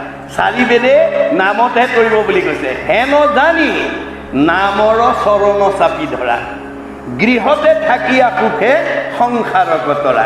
কলি যুগৰ মানুহে এতিয়া বৈদিক যুগৰ দৰে বৃদ্ধ বয়সত ৰজা ৰাণী স্বামী স্ত্ৰী ল'ৰা ছোৱালীক ঘৰ দুৱাৰ এৰি বদৰিকাশ্ৰমলৈ যাব নালাগে, গছৰ তলত গৈ যুগ যুগ তপস্যা কৰিবগৈ নালাগে, নিৰিবিলি স্থানত গৈ পেলাই ঈশ্বৰক উপাসনা কৰিব নালাগে। কলি যুগৰ মানুহে ঘৰতে থাকি সন্ত মহন্তৰ গুণবিশিষ্ট হৈ পদুম ফুলৰ দৰে আমি জীৱন নিৰ্বাহ কৰিব লাগিব। আমাৰ জীৱনটো পদুম ফুলৰ দৰে হ'ব লাগিব। পদুম ফুলৰ বৈশিষ্ট্য কি? বোকা পানীতে সৃষ্টি হয়, কিন্তু বোকা পানীয়ে কোনোদিন পদুম ফুলক লিপ্ত কৰি ৰাখিব নোৱাৰে। গতিকে সন্ত মহন্ত ভক্ত বৈষ্ণৱ গুণসম্পন্ন ব্যক্তিসকল মই দিয়া ধন ধান টকা পইচা গাড়ী মটৰ পকা ঘৰ দুৱাৰ ব্যৱসায় বাণিজ্যৰ মাজতে থাকে, কিন্তু এইবিলাক বিনাশী সম্পদৰ মোহে মোৰ ভকতক কেতিয়াও ভকতৰ সংগলৈ গৈ ঈশ্বৰৰ কথা শুনাৰ পৰা বঞ্চিত কৰি ৰাখিব নোৱাৰে। ব্ৰহ্মণাধ্যায় কৰ্মাণি সংগং ত্যক্তে কৰোতি যশ, লিপ্ততে নশ পাশুন পদ্ম পত্ৰম মিম্মাম ভাস। পদুম ফুল যেনেকৈ বোকা পানীত থাকিও বোকা পানীৰ পৰা নিলিপ্ত হৈ থাকে, সন্ত মহন্ত ভক্ত গুণসম্পন্ন ব্যক্তিসকল গৃহাশ্ৰমতেই থাকে, তাতেই থাকি কাছৰ দৰে ভাৱৰ দ্বাৰা ভগৱন্তক ভক্তি কৰি মুক্তি লাভ কৰিব পাৰে। কাছৰ বৈশিষ্ট্যত আমি জীৱন কটাব লাগে। কাছৰ বৈশিষ্ট্য কি? বালিত কণী পাৰে, পানীত উমনি দিয়ে, বালিত কণী পাৰি পানীত উমনি দি ভাৱৰ দ্বাৰা বালিত কণী ফুটাই দিয়ে। অজেহেন কশ্যপে তৰে দিব পাৰি, অজল মাজে ফুকাৰয় সেইমতে সন্তে বিষয়তে থাকি, সদায়ে মোক চিন্তয় বিষয় সংসাৰতে থাকে, কিন্তু তাৰ মাজৰ পৰাই ঈশ্বৰক চিন্তা কৰি থাকে। এয়া হৈছে সন্ত মহন্ত ভক্ত বৈষ্ণৱৰ গুণ বিশিষ্ট। আপোনালোকে 5 জনৰ ভিতৰত এজন হ'বলৈ যত্ন কৰিব। সন্ত মহন্ত ভক্ত বৈষ্ণৱ সাধু গুণগতভাৱে যদি এজন হ'ব পাৰে, মানুহেতো হিংসা কৰি নোৱাৰে, স্বয়ং ভগৱানেও আপোনাক পদচ্যুত কৰিব নোৱাৰে, পদচ্যুত কৰিব নোৱাৰে। ভক্তিৰ ইমান তাৎপৰ্য, ভক্তিৰ ইমান বিপৰীত মহিমা, স্বয়ং ভগৱানেও আপোনাক পদচ্যুত কৰিব নোৱাৰে। তাৰ উদাহৰণ প্ৰহ্লাদে দেখুৱাই থৈ গৈছে। প্ৰহ্লাদ ভগৱন্তৰ বৈষ্ণৱ, মহাবৈষ্ণৱ। তেওঁ পিতৃক যেতিয়া হিৰণ্যকশিপুক বধ কৰিলে, বধ কৰাৰ পিছতো মানে নৃসিংহ প্ৰভুৰ খং মাৰ যোৱা নাই, দেৱতাসকল ওচৰ চাপিবলৈ সাহস কৰা নাই। প্ৰহ্লাদক ক'লে, যোৱা তুমি তুতি কৰা। তেওঁ গৈ ক'লেগৈ, প্ৰভু মোৰ দেউতাই তোমাৰ ওচৰত বহুত অপৰাধ কৰিলে, মোৰ মুখলৈ চাই তুমি দেউতাক গতি দিব লাগে। তেতিয়া কৃষ্ণই, নৃসিংহ প্ৰভুৱে হাঁহি পেলাই ক'লে, হেৰ প্ৰহ্লাদ, তই হেন বৈষ্ণৱ পুত্ৰ ভলি যা, 21 পুৰুষ কৰিলি উদ্ধাৰ। তোৰ দৰে বৈষ্ণৱ পুত্ৰই দেউতাৰ কথা বাদ দে। অতীতা পুৰুষা সপ্ত ভৱিষ্যৎ চতুৰ্দশ নৰতাৰৈতে সৰ্বান কলো কৃষ্ণ ইতি কীৰ্তনা। কৃষ্ণ সংস্কৃতি অৱলম্বন কৰা সন্তানে অতীতৰ 7 পুৰুষ, ভৱিষ্যতৰ 14 পুৰুষ, 14 হাতে 21 পুৰুষ উদ্ধাৰ কৰিলি। দেউতা তাৰ মাজতে গ'ল, দেউতাৰ কাৰণে ভাবিব নালাগে।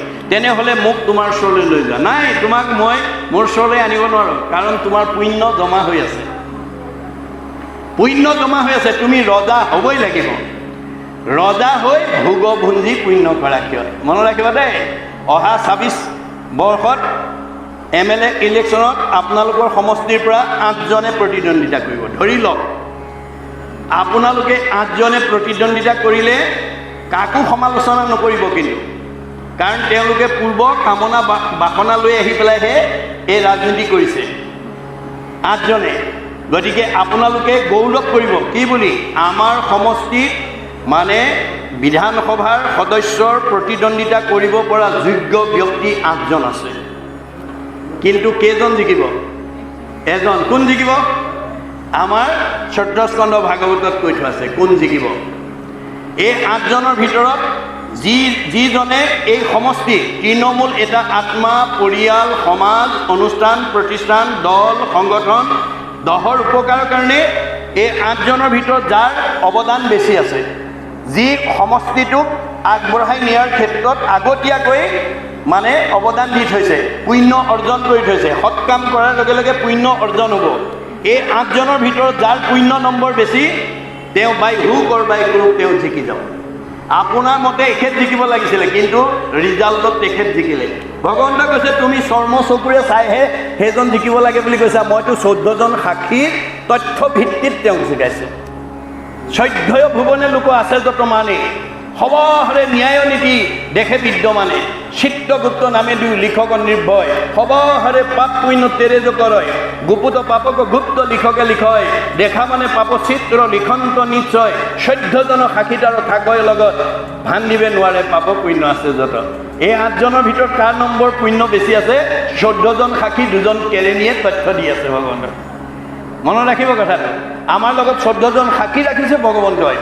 চকুৰ লগত সূৰ্য দেৱতা, কাণৰ লগত দগদিকপাল, নাকৰ লগত অশ্বিনী কুমাৰ, মুখৰ লগত অগ্নি দেৱতা, জিভাৰ লগত বৰুণ দেৱতা, ছালৰ লগত বায়ু দেৱতা, হাতৰ লগত ইন্দ্ৰ দেৱতা, ভৰিৰ লগত বিষ্ণু দেৱতা। আমাৰ ভৰিত বিষ্ণু থাকে, সেইকাৰণে ভৰিত সেৱা কৰোঁ। গুহ্যৰ লগত মিত্ৰ দেৱতা, লিংগৰ লগত প্ৰজাপতি, বুদ্ধিৰ লগত ব্ৰহ্মা, চিত্ৰৰ লগত বাসুদেৱ, মনৰ লগত চন্দ্ৰ, অহংকাৰৰ লগত ৰুদ্ৰ। এই 14 জন সাক্ষীয়ে আপুনি ভৱানীপুৰ অঞ্চলত বসবাস কৰি ৰাতিপুৱা শুই উঠাৰ পৰা গধূলা পোৱালৈকে কেইটা ভাল কাম কৰি পুণ্য অৰ্জন কৰিছে, কেইটা বেয়া কাম কৰি পুণ্য পাপ অৰ্জন কৰিছে, চব আপোনাৰ প্ৰতিবেদনত লিখা থাকিব। চিত্ৰগুপ্তই লিখি যাব দেই। চিত্ৰই দেখা পাপ লিখিব, গুপ্তই নেদেখা পাপটো লিখিব। আপোনালোকে এতিয়া চবেই মোৰ মুখলৈ চাই আছে, মই ভাবিছোঁ চবেই ধুনীয়াকৈ মোলৈ চাই শুনি আছে, কিন্তু কোনোবাই মোৰ মুখলৈ চাই আছে, মনে মনে ঘৰত এৰি থৈ অহা কামকেইটাৰ কথা ভাবি আছে, ল'ৰা ছোৱালীকেইটাৰ কথা ভাবি আছে, কিবা এটা বেলেগ কৰ্মৰ কথা ভাবি আছে। তেতিয়া গুপুত কেৰেণীয়ে ক'ব, কল্পনাই পাঠকৰ মুখলৈ চাই থকাও হয় আৰু উপস্থিত থকাও হয়, কিন্তু মনে মনে এইখিনি কথা ভাবি আছে। নম্বৰ কাটি দিব কিন্তু। নাই গুপুত কেৰেণীয়েহে আপোনাৰ মনটো ইয়াত আছেনে অন্যত গৈ আছে গুপুত কেৰেণীয়ে সেইমতে নম্বৰ দিব। আমাৰ বাস্তৱত একেখন স্কুলৰে ছাত্ৰ ছাত্ৰী মেট্ৰিকৰ একেখন স্কুলৰে দশম শ্ৰেণীৰ ছাত্ৰ পঢ়ুৱা মাষ্টৰ একেকেইজনেই প্ৰশ্নকাটৰ একেখনেই ফলাফল বেলেগ বেলেগ। একেখন স্কুলৰে ছাত্ৰ একেকেইজন মাষ্টৰে পঢ়ুৱা একেখন প্ৰশ্নকাটৰ কাকতৰে উত্তৰ লিখি কোনোবাই ষ্টেণ্ড কৰে, কোনোবাই ডিষ্টিংশ্যন পায়, কোনোবাই ষ্টাৰ পায়, কোনোবাই লেটাৰ, কোনোবাই ফাৰ্ষ্ট ডিভিজন, কোনোবাই ছেকেণ্ড ডিভিজন, কোনোবাই থাৰ্ড ডিভিজন, কোনোবাই ফেইল কৰে। ৰহস্য ক'ত? এই ৰহস্য ভেদ কৰিব লাগিব, এই ৰহস্য ভেদ কৰিব লাগিব। আপোনাৰ ভৱানীপুৰ গাঁৱতেই কোনোবা বহুত ওপৰত, কোনোবা মধ্যত, কোনোবা তলত। গতিকে আমাৰ দাৰ্শনিক পণ্ডিতে কৈছে মোৰ ইউ ৰিড মোৰ ইউ লাৰ্ণ। গতিকে যি ল'ৰাই ছাত্ৰই বেছি অধ্যয়ন কৰিব সি বেছি জ্ঞান আয়ত্ব কৰিব, মধ্যম পঢ়াজনে মধ্যম জ্ঞান আয়ত্ব কৰিব আৰু কম পঢ়াজনে কম অধ্যয়ন কৰিব। গতিকে সেইমতে ফলাফল হ'ব। গতিকে আমাৰ ছাত্ৰৰ দায়িত্ব কি? ছাত্ৰানাং অধ্যয়নং তপঃ। ছাত্ৰ সময়ত আমাৰ অধ্যয়নেই তপস্যা ৰূপে ল'ব লাগে। গতিকে যি ছাত্ৰই বেছি অধ্যয়ন কৰিব সি বেছি ভাল ৰিজাল্ট কৰিব। আপোনালোকে যিসকলে বেছি মনোযোগেৰে শুনিব আপোনালোকৰ দুগুণ দুগুণ পাপ আঁতৰ হৈ যাব। অৰ্জুনক কৈছে জীৱনৰ যিটো দিনত যিটো মুহূৰ্তত তুমি মোৰ পৰম মংগল ঈশ্বৰৰ কথা একান্ত মনে শুনিবা সেইদিনা তোমাক মই দুগুণ পাপৰ পৰা মুক্ত কৰি দিম। পৰম মংগল নাম যিজনে শুনয় হৰৈ পাপ তাহাৰ দুগুণ অনিচ্ছাত এক গুণ শ্ৰদ্ধাত দুগুণ নাম এহি মতে বুজিবা অৰ্জুন। অৰ্জুনক বেছ কৰি লৈছে, আমাক কৈ আছে দেই। অৰ্জুন ৰূপী জীৱক কৈছে পৰম মংগল নাম যিকোনো শ্ৰদ্ধাই শুনৈ হৰৈ পাব তাহাৰ দুগুণ। কোনে কিমান শ্ৰদ্ধাই শুনিছে, কোনে অন্যমনস্ক হৈছে আপোনালোকে জানিব, আৰু 14 সাক্ষীহে জানিব, আৰু 2জন কেৰেণীহে জানিব। গতিকে আমাৰ দৈনন্দিন জীৱনৰ কৰ্মৰাজিৰ ফলাফল আমাক সেইমতে লিপিবদ্ধ হৈ আছে আৰু সেইমতে আমি তাৰ ফল ভোগ কৰিব লাগিব। গতিকে আমি সকলো ধন টকা পইচা গাড়ী মটৰ পকা ঘৰ দুৱাৰ মাটি সম্পত্তি যিমানবোৰ এই জন্মত ঘটিলোঁ চব ইয়াত এৰি থৈ লৈ যাব লাগিব। মাত্ৰ 2টা বস্তু লগত যাব, পুত্ৰ ভাৰ্যা ঐশ্বৰ্য থাকিব ঐতে পৰি পাপ পুণ্য দুই যাব লগত সত্তৰি। পাপ আৰু পুণ্য 2টা বস্তু যাব।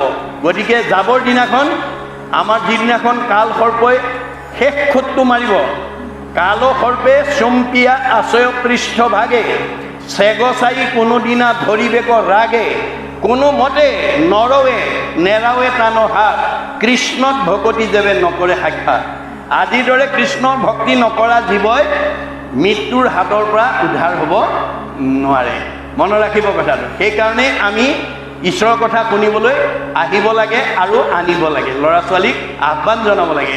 গতিকে আমাৰ উঠি অহা প্ৰজন্মই যেতিয়ালৈকে ভাগৱত নুশুনিব তেতিয়ালৈকে তেওঁলোকে বাঞ্ছিত ফলৰ পৰা বঞ্চিত হৈ থাকিব, বঞ্চিত হৈ থাকিব। গতিকে আজি আমাৰ বহুত নৱদম্পতীয়ে বাঞ্ছিত ফলৰ পৰা বঞ্চিত হৈ সংঘাতৰ সন্মুখীন হৈছে, কাৰোবাক ডিভৰ্চ কৰিবলগীয়া হৈছে, কিন্তু তেওঁ তাৰ কাৰণে যে 2জন দায়ী এই কথা তেওঁলোকে উপলব্ধি কৰা নাই। গতিকে ভাগৱত নুশুনা পৰ্যন্ত আমাৰ মনৰ সংশয় কেতিয়াও দূৰ কৰিব আমি নোৱাৰিম।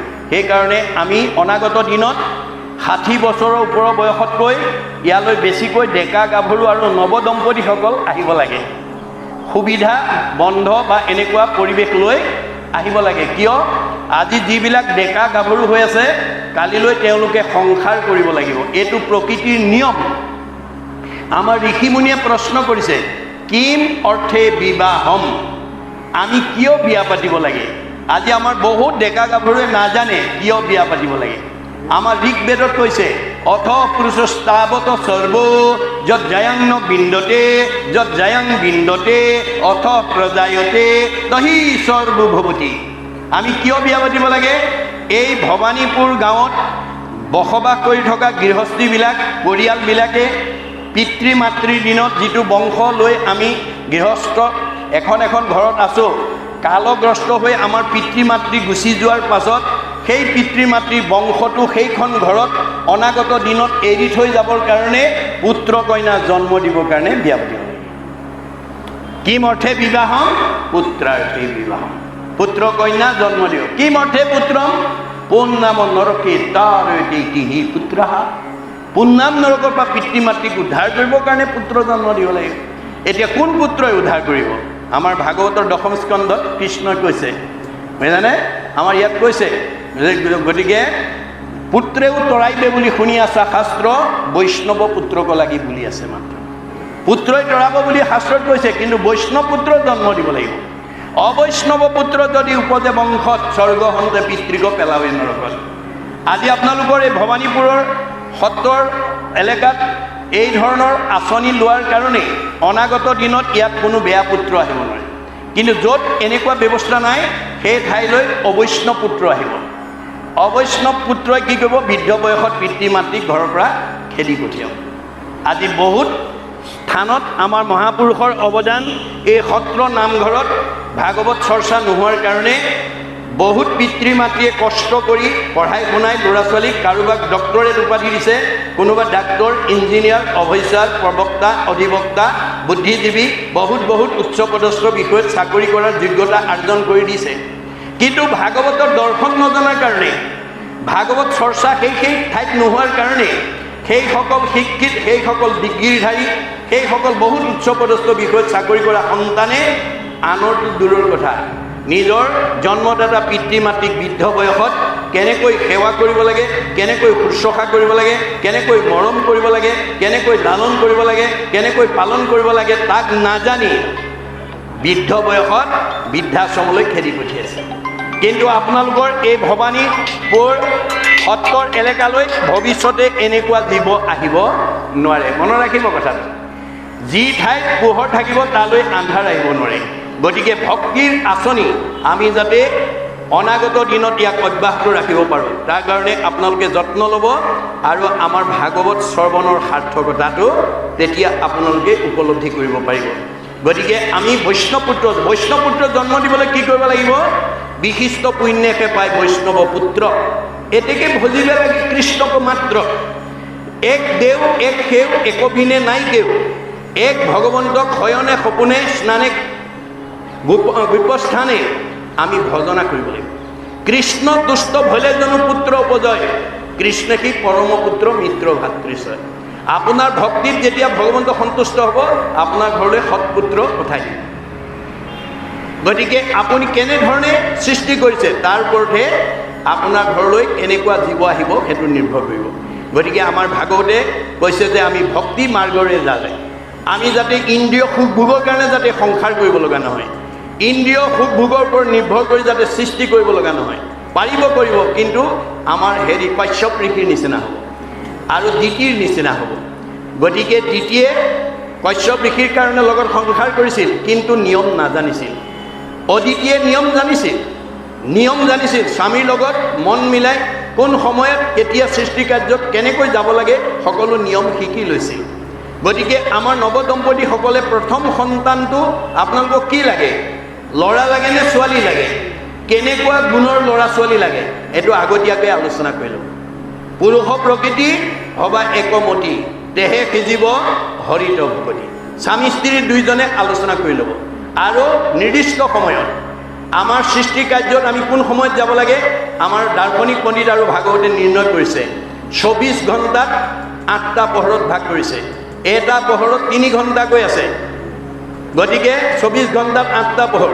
এই 8টা পহৰৰ ভিতৰত আমাৰ নৱদম্পতীসকলে সৃষ্টি কাৰ্যত কোনটো পহৰত যাব লাগে এই কথা নজনাৰ কাৰণে আজি বহুত দম্পতি বাঞ্ছিত ফলৰ পৰা বঞ্চিত হৈ আছে আমাক কৈছে যে সূৰ্য উদয়ৰ পৰা সূৰ্যাস্তলৈ 4 পহৰ আৰু সূৰ্য অস্ত যোৱাৰ পৰা পুনৰ সূৰ্য উদয় হোৱালৈ 4 পহৰ গতিকে প্ৰথম সূৰ্য উদয়ৰ পৰা সূৰ্যাস্তলৈ এই দিবা সময়ত আমাৰ কোনো দম্পতি সৃষ্টি কাৰ্যত আগ নাবাঢ়ে বা বাঢ়িব নালাগে কোন সময়ত আগবাঢ়িব লাগিব সূৰ্য অস্ত যোৱাৰ পৰা পুনৰ সূৰ্য উদয় হোৱালৈ এই 4টা পহৰ তাৰে প্ৰথম 2টা পহৰ বাদ দিবলৈ কৈছে কোনে বিজ্ঞানে যে আমি খোৱা অন্নটো ব্ৰহ্মলৈ ৰূপান্তৰ হ'বলৈ কমেও 7-6 ঘণ্টা সময় লাগে আমি খোৱা আহাৰটো প্ৰথমতে ৰসৰ পৰা তেজৰ পৰা মাংসৰ পৰা মেদৰ পৰা হাড়ৰ পৰা মজ্জাৰ পৰা শুক্ৰৰ পৰা আমাৰ সতি সন্তান জন্ম হ'ব গতিকে প্ৰথম দুটা পোহৰ বাদ দি তৃতীয় আৰু চতুৰ্থ পোহৰত আগবাঢ়িব লাগিব। কেনেকৈ? দুয়োজন একমনা হৈ পুৰুষ প্ৰকৃতি সবা একমতি। কাৰোবাৰ স্বামীয়ে জানে, ভাৰ্যাই নাজানে, কাৰোবাৰ ভাৰ্যাই জানে, স্বামীয়ে নামানে, তেতিয়া কশ্যপ ঋষিৰ নিচিনা হ'ব। কশ্যপ ঋষি দিতিৰ নিচিনা হ'ব, হয়নে? অদিতিয়ে নিয়ম জানে, স্বামীৰ লগত মন মিলাই সৃষ্টি কাৰ্যত আগবাঢ়িছিল, আটাইকেইটা পুত্ৰ মানে দেৱতা হ'ল। কিন্তু দিতি সতিনীৰ পুত্ৰ হোৱা দেখি হিংসাত ভাগি পৰিছিল আৰু অসময়ত গৈ স্বামীক পুত্ৰদানৰ কাৰণে আহ্বান জনাইছিল, মানে উপাসনাৰ স্থানত। কশ্যপ ঋষিয়ে দূৰদৰ্শী সম্পন্ন। কশ্যপ ঋষিয়ে কৈছিল, হেৰা ভাৰ্যা, এইটো তোমাৰ সন্তান দানৰ সময় নহয়, তুমি ধৈৰ্য ধৰা। নামানে, উপায়ন্তৰ হৈ পুত্ৰদান দিলে, কিন্তু ফলত কি হ'ল? হিৰণ্যাক্ষ আৰু হিৰণ্যকশিপু। আমাৰ দম্পতীসকলেও যদি কাৰোবাৰ স্বামীয়ে জানে, ভাৰ্যাই নামানে, কাৰোবাৰ ভাৰ্যাই জানে, স্বামীয়ে নামানে, এইটো অৱস্থা হয়, আমাৰো অৱস্থা সেইটোৱে হ'ব, কশ্যপ ঋষিৰ দৰে হ'ব। গতিকে আমি ভাগৱত শুনি এই নিয়মখিনি মাজেদি যাতে আমি উঠি অহা প্ৰজন্মক আমি সৃষ্টি কাৰ্যত আগুৱাই নিব পাৰোঁ, তাৰ কাৰণে আপোনালোক সচেতন হ'বই লাগিব। আপোনালোক পিতৃ মাতৃয়ে ল'ৰা ছোৱালীক জন্ম দি সিমানতে সীমাবদ্ধ কৰিলে নহ'ব। আমাৰ পঞ্চম স্কন্ধ ভাগৱতত 24 অৱতাৰৰ অন্যতম অৱতাৰ মানে হেৰিয়াৰ এইটো এজন হেৰি কৈছে যে ঋষভে কৈছে যে আমি পুত্ৰ কন্যা জন্ম দিলেই নহ'ব, পুত্ৰ কন্যাক আমি ভক্তি জ্ঞান, আধ্যাত্মিক জ্ঞানৰ শিক্ষা দিব লাগিব। আপুনি মাক বাপেক হৈ যদি ল'ৰা ছোৱালীক যদি ভক্তি জ্ঞান দিয়া নাই, নৈতিক জ্ঞান দিয়া নাই, আপুনি পিতৃ মাতৃৰ উপাধিৰ যোগ্যতা নাই। আপুনি ল'ৰা ছোৱালী জন্ম দি ছোৱালীজনীক উপযুক্ত বয়সত যদি এজন পাত্ৰলৈ গতাই দিয়া নাই, আপোনাৰ ল'ৰাটোলৈ যদি উপযুক্ত বয়সত এজনী ছোৱালী আনি সংসাৰ পাতি দিয়া নাই, তাৰ কাৰণে আপোনালোক দায়ী, আপোনালোক অভিশপ্ত হৈ যাব। আজি বহুত পিতৃ মাতৃৰ এই সচেতনতাৰ অভাৱত বহুত ল'ৰা ছোৱালী সংসাৰৰ পৰা বঞ্চিত হৈ আছে। তাৰমানে তেওঁলোক পিতৃ মাতৃ অভিশপ্ত হৈছে, বাচি যাব নোৱাৰিব আপোনালোকে। ভাগৱত শুনি সকলো নিয়ম, আমাৰ গাৰ্হস্থ্য জীৱনৰ সকলো নিয়ম আমি পালন কৰি যাব লাগিব, তেতিয়াহে আমাৰ জন্মধাৰা সাৰ্থক হ'ব। সেইকাৰণে আপোনালোকৰ সহযোগত যেনেকৈ কৃষ্ণই ধ্ৰুৱৰ শংখটো লগাই দিয়াৰ লগে লগে সমস্ত বেদ জ্ঞান প্ৰাপ্ত হৈ গ'ল। আপোনালোকে ল'ৰা ছোৱালীক যদি মূৰত হাত দি ঈশ্বৰে তোমাক কৃপা কৰিব, ভালকৈ পঢ়িবা, ভাল হ'ব, বছ হাত দি যদি আশীৰ্বাদ দিয়ে, সজনৰ আশীৰ্বাদে মিলে কৃষ্ণৰ প্ৰসাদ। এতিয়া কৃষ্ণই আহি কাৰো ঘৰত আপোনাৰ ল'ৰাটো পঢ়া শুনাত ভাল হওক বুলি, আয়ুষ্মান হওক বুলি আশীৰ্বাদ নিদিয়ে। কোনে দিব? ভকতে দিব। আপোনালোকৰ ঘৰলৈ ভকত বৈষ্ণৱ গ'লে ওচৰৰ ভকত আঁতৰৰ ভকত বুলি ভাগ নকৰিব। আপোনাৰ ওচৰ আঁতৰটো দেহৰহে সম্পৰ্ক, দেহৰহে ওচৰ আঁতৰ আছে, আত্মাৰ নাই। আত্মা সৰ্বব্যাপ্তি, সমস্ত জগতে আচন্ত স্বামী, গোটেই জগততে ব্যক্তমান হৈ আছে। আমাৰ বহুত মানুহে কি কৰে, ওচৰৰ মানুহগৰাকী আহিলে বা মানুহজনে কেলৈ আহিছিলে চোতালতে সোধে, বোলে বাপক লগ ধৰিবৰ কাৰণে আহিছিলোঁ। নাই নহয়, ক'লৈ গ'ল? এইমাত্ৰ বজাৰ কৰিবলৈ গ'ল। হয় নেকি? বোলে হয়, তেনেহ'লে যামগৈ, বোলে যোৱাগৈ। আমাৰ বহুতে চোতালৰ পৰাই ভকতক পঠিয়াই দিয়ে। তেনেকুৱা অভ্যাস আছে যদি এৰিব দেই। আপুনি ঘৰলৈ অহা অতিথিজনক ঈশ্বৰ জ্ঞান কৰিব লাগিব। হৰিৰ মূৰ্তিক হৰি ভক্তক দেখিবা, শক্তি অনুৰূপে তাৰ প্ৰীতি আচৰিবা। আপুনি আছে যদি কঠখনত বহুৱাই ধূপ এডাল জ্বলাই ল'ৰা ছোৱালীকেইটা মাতি সেৱা এটা কৰি আশীৰ্বাদ এটা ল'ব। ওচৰৰ ভকতেই হওক বা আঁতৰৰ ভকত, ভকত মানে মতা মানুহকে নুবুজিব। এজনী গাভৰু ছোৱালীও ভকত হ'ব পাৰে, এটা ডেকা ল'ৰাও ভকত হ'ব পাৰে, এজনী বোৱাৰীও ভকত হ'ব পাৰে, এজনী শাহুও ভকত হ'ব পাৰে। যাৰ মুখত ঈশ্বৰৰ নাম থাকিব, যাৰ ঈশ্বৰৰ প্ৰতি শ্ৰদ্ধা থাকিব, সেইজনেই ভকত। গতিকে ভগৱন্তৰ প্ৰতি শ্ৰদ্ধা নথকা এজন বয়সস্থ মানুহৰ পৰা আশীৰ্বাদ ল'লেও আপোনাৰ কামত নাহে। কাৰণ ভগৱন্তৰ প্ৰতি সম্পৰ্ক নথকাজনৰ আশীৰ্বাদ ভগৱন্তই গ্ৰহণ নকৰে। ভগৱন্তই কাৰ গ্ৰহণ কৰিব? ভকত বৎসল ভগৱন্তই ভকতৰ আশীৰ্বাদহে গ্ৰহণ কৰিব। সজনৰ আশীৰ্বাদে মিলে কৃষ্ণৰ প্ৰসাদ। যিকোনো মানুহক সেইকাৰণে কৈছে, স্ত্ৰী শুদ্ধে কৰে যদি আমাতো ভকতি, তাহাক দিবা জ্ঞান মহামতি, সতত দাম্ভিকত নকহিবা ইটো তত্ত্ব, সদা উপদেশ দিবা বৈষ্ণৱ জনত। মতা মানুহ হয় কিন্তু অহংকাৰী, তেওঁক ঈশ্বৰৰ কথা ক'বলৈ মানা কৰিছে। মাইকী মানুহ হয় বৰ আগ্ৰহী, তেওঁক ক'বলৈ কৈছে। দেহৰহে মতা মাইকী আছে, আত্মাৰ নাই। গতিকে আমি দেহ জ্ঞান এৰি আত্মা জ্ঞানেৰে সৈতে ঈশ্বৰত ভক্তি কৰিব লাগিব, তেতিয়াহে আপোনাক ঈশ্বৰে ভাল পাব। আপুনি দেহ দৃষ্টিত ভক্তি কৰাজনক ঈশ্বৰে ভাল নাপায়, কাৰণ দেহ অনিত্য অশাশ্বত। দেহটো আজি আছে কালিলৈ নাই। দেহৰ কি আছে? আপোন পৰ, চুত বৰ, মতা মাইকী, বগা কলা, ওখ চাপৰ, ধনী দুখীয়া, আপোন পৰ, এইবিলাক আছে, কিন্তু আত্মাৰ নাই। আত্মা সৰ্বত্ৰতে সমান। কেনেকৈ আছে আত্মা? ঋগ্বেদত কৈছে, কে সাগ্ৰ শতভাগস্য শতাংশ স্বাদিচাত্মক জীৱ সূক্ষ্ম অৰূপ অয়ং সংঘাতিটো হি চিৎকন। আমাক যদি কোনোবাই প্ৰশ্ন কৰে পৰম ব্ৰহ্মৰ অংশ আমাৰ দেহ জগতত কিমান পৰিমাণে আছে, ঋগ্বেদক দোহাই দি ক'ব লাগিব, চুলিৰ আগ এডাল 10,000 ভাগ কৰি এভাগ ল'লে যিমান সূক্ষ্ম অণু হয়, সিমান সূক্ষ্ম অনুৰূপে গুৰি পৰুৱাত যিমান, হাতীটোতো সিমান, বুঢ়া মানুহত যিমান, কেঁচুৱা ল'ৰাটো সিমান। দেহৰহে বুঢ়া কেঁচুৱা আছে, দেহৰহে ডাঙৰ সৰু আছে, আত্মাৰ নাই। আমি আত্মা দৃষ্টিত যেতিয়ালৈকে ভকতি কৰিব নোৱাৰিম, তেতিয়ালৈকে আমাৰ গৃহত কণ্ডলৰ পৰা, সমস্যাৰ পৰা আমি মুক্ত হ'ব নোৱাৰিম। যিখন ঘৰৰ শাহুৱেকে আত্মা দৃষ্টিত বোৱাৰীয়েকক নিজৰ ছোৱালী বুলি ভাবিব, আত্মা দৃষ্টিত মোৰেই ছোৱালী, আৰু যিখন ঘৰৰ বোৱাৰীয়েকে শাহুৱেকক আত্মা দৃষ্টিত মোৰ নিজৰ মাতৃ বুলি ভাবিব, সেইখন ঘৰত শাহু বোৱাৰীৰ মাজত কেতিয়াও মনোমালিন্য হ'ব নোৱাৰে। যিখন ঘৰৰ শাহুৱেকে দেহ দৃষ্টিত বোৱাৰীয়েকক এই আমুকৰ জীয়েক হয় বুলি ভাবিব, আৰু যিখন ঘৰৰ বোৱাৰীয়েকে শাহুৱেকক এওঁ আমুকৰহে মাক, মোৰতো মা নহয় বুলি ভাবিব, সেই পৰ্যন্ত সেইখন ঘৰত শাহু বোৱাৰী মনোমালিন্যৰ পৰা মুক্ত হ'ব নোৱাৰিব। দেহ ধৰ্মই অশান্তি নমাই আনে, অমংগল নমাই আনে। গতিকে আত্মা ধৰ্মই আমাক শান্তি প্ৰদান কৰে। আপুনি জীৱন্ত মুক্ত হৈ যাব যদি সকলোতে তেওঁ আছে বুলি আপোনাৰ উপলব্ধি হয়। বিষ্ণুময় দেখে যিটো সমস্ত জগত জীৱন্ততে মুক্ত, সিটো অচিৰকালত। আপুনি জীৱন্ত মুক্ত, মৰাৰ পিছত নহয়, জীৱন্ত মুক্ত হ'ব লাগিব। গতিকে শাস্ত্ৰ অনুবৰ্তী হ'লে আপুনি ইয়াতে বৈকুণ্ঠৰ পাৰিষদ হ'ব পাৰিব। শাস্ত্ৰ অনুবৰ্তী শত্ৰু নহি উতপন্থী পঢ়া মানুহৰ শত্ৰু থাকিব নোৱাৰে, তেওঁলোকে ব্যৱহাৰ কৰিব জানে। কেনেকুৱা ব্যৱহাৰ? সমানত মৈত্ৰী উত্তমত শতকাৰ, দৰিদ্ৰত দয়া কৰি বেক বাৰম্বাৰ। আমাৰ ব্যৱহাৰটো কেনেকুৱা হ'ব লাগে? কোনোবা আপোনাতকৈ বয়সতো ডাঙৰ হ'ব পাৰে, জ্ঞানতো জ্যেষ্ঠ হ'ব পাৰে। গতিকে বয়সতেই ডাঙৰ হওক বা জ্ঞানতেই জ্যেষ্ঠ হওক, সেইজনক আমি সন্মান কৰিবলৈ শিকিব লাগে। সমানত মৈত্ৰী, সমান বয়সজনক বন্ধু ব্যৱহাৰ কৰিব লাগে, আৰু হীন বা নিজজনক মৰমৰ চকুৰে চাব লাগে। এই তিনিটা ব্যৱহাৰ যি মানুহে জানে, তেওঁ কোনো শত্ৰুৰ সন্মুখীন হ'ব নালাগে। ন কুণ্ঠা বৈকুণ্ঠ, তেওঁ এই বৈকুণ্ঠৰ পাৰিষদ হিচাপে ইয়াতে জীৱন নিৰ্বাহ কৰি দিব। মনত ৰাখিব কথাটো। আমি এতিয়া স্বৰ্গ বৈকুণ্ঠ বিচাৰি যাব নালাগে। কপিলে মাকক কৈছে, স্বৰ্গ নৰক দুইকো ঐক্য দেখা আয়, কত সুখে কত দুখতে প্ৰাণ যায়। এইখন ভৱানীপুৰ গাঁৱতে কোনোবাই সুখত আছে, কোনোবাই দুখত আছে, কোনোবাই শান্তিত আছে, কোনোবাই অশান্তিত আছে।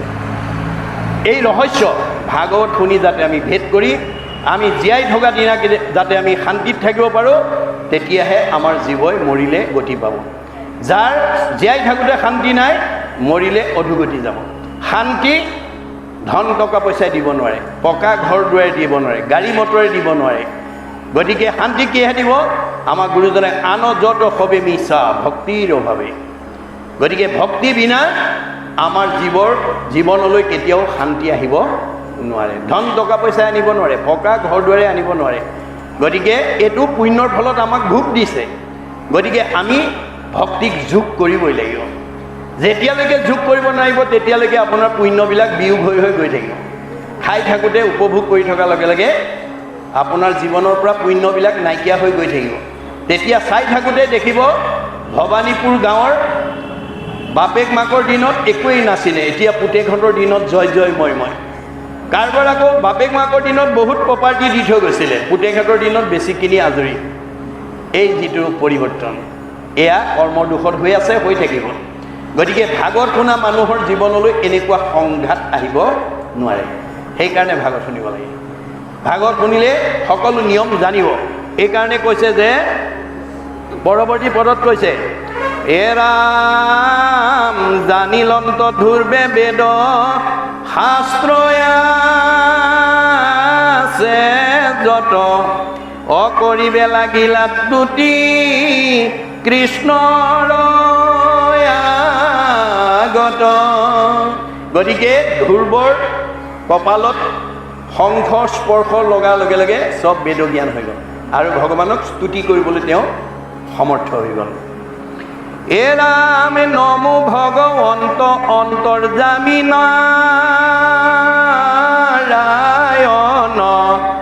অজাহাৰ প্ৰকাশে প্ৰকাশয় ইন্দ্ৰিগণ অ মই পাঞ্চ বৰিশৰ শিশু অপথিত অজাহাৰ প্ৰসাদে মই ভৈলো তত্ত্ববিদ। এতিয়া উপলব্ধি আহি গৈছে কাৰ? ধ্ৰুৱৰ। উপলব্ধিয়ে জীৱনলৈ সংস্কাৰ নমাই আনে। তেওঁ কি বুলি কৈছে যে নমো ভগৱন্ত অন্তৰ্যামী নাৰায়ণ, তুমি অন্তৰৰ কথা সকলোৰে জানা, তুমি নাৰায়ণ। যাহাৰ প্ৰকাশে প্ৰকাশয় ইন্দ্ৰিগণ, যিজন আমাৰ হৃদয়ত চৈতন্য হৈ থাকিলে আমাৰ চব ইন্দ্ৰিয় সচেতন হৈ থাকিব, সজীৱ হৈ থাকিব, আৰু যিজন ওলাই গ'লে চব ইন্দ্ৰিয় নিৰ্জীৱ হৈ যাব, মৃত্যু হৈ সাৱটি ল'ব লাগিব।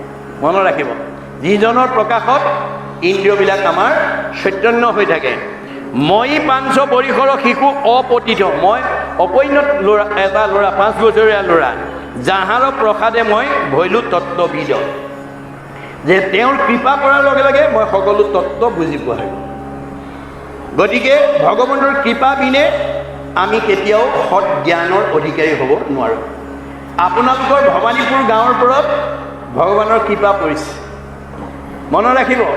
আপোনালোকতকৈ বহুত ডাঙৰ মানে গাঁও থাকিব পাৰে বা বহুত ধন টকা পইচা থকা শিক্ষা বিষয়ত আগবঢ়া গাঁও থাকিব পাৰে, কিন্তু এনেকৈ দুমহীয়াভাৱে দীঘলীয়া এটা কাৰ্যসূচী লৈ জগতৰ অকল ভৱানীপুৰ গাঁৱৰেই নহয় বিশ্বৰ উপকাৰ হোৱা, আজি মাইক্ৰফোনৰ যোগেদি এই 2 মাহত ভাগৱতৰ শব্দ ব্ৰহ্ম যিমান দূৰলৈকে গৈছে, একজনে যদি নাম ওচৰৈ শুনে মানে পাপ সবাৰো হৰৈ, সকলো হয়। মানুহটো দূৰৰ কথা, মোৰ ভক্ত দৈত্য আছে উদাৰ চৰিত্ৰ, কীট পতংগ কুশিটো কৰয় পবিত্ৰ।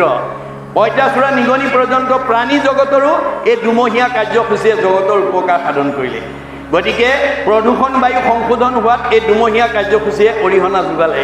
গতিকে জগতৰ উপকাৰ কৰাৰ কাৰণে আপোনালোকৰ এই সেৱকী ভৱানীপুৰৰ ৰাইজৰ কি হ'ব? পৰোপকাৰায় পুণ্যম, আপোনালোকৰ পুণ্য জমা হৈ গ'ল। আপোনালোকে জগতৰ উপকাৰীমূলক কৰ্ম কৰিছে। গতিকে এই উপকাৰী কৰ্ম কৰিবলৈ আমাৰ ঈশ্বৰৰ কৃপা বিনে নহ'ব বুলি কৈছে। শতকোটি জন্মান্তৰে হুৱে মহাভাগ, নৰ শৰীৰক জীৱে তেবে পাৱে লাভ, তাতো যেবে মূৰ দায়া ভৈল যাক প্ৰতি, সেহিকে কৰিব পাৰে আমাতো ভক্তি। এই ভকতি যিকোনোৱে কৰিব নোৱাৰিব, যিকোনো গাঁৱৰ মানুহে কৰিব নোৱাৰিব। হ'ব পাৰে বিদ্যাৱন্ত, হ'ব পাৰে ধনৱন্ত, কিন্তু ঈশ্বৰৰ ভক্তি যিকোনো মানুহে কৰিব নোৱাৰিব, ভগৱন্তৰ কৃপা কৰিব লাগিব।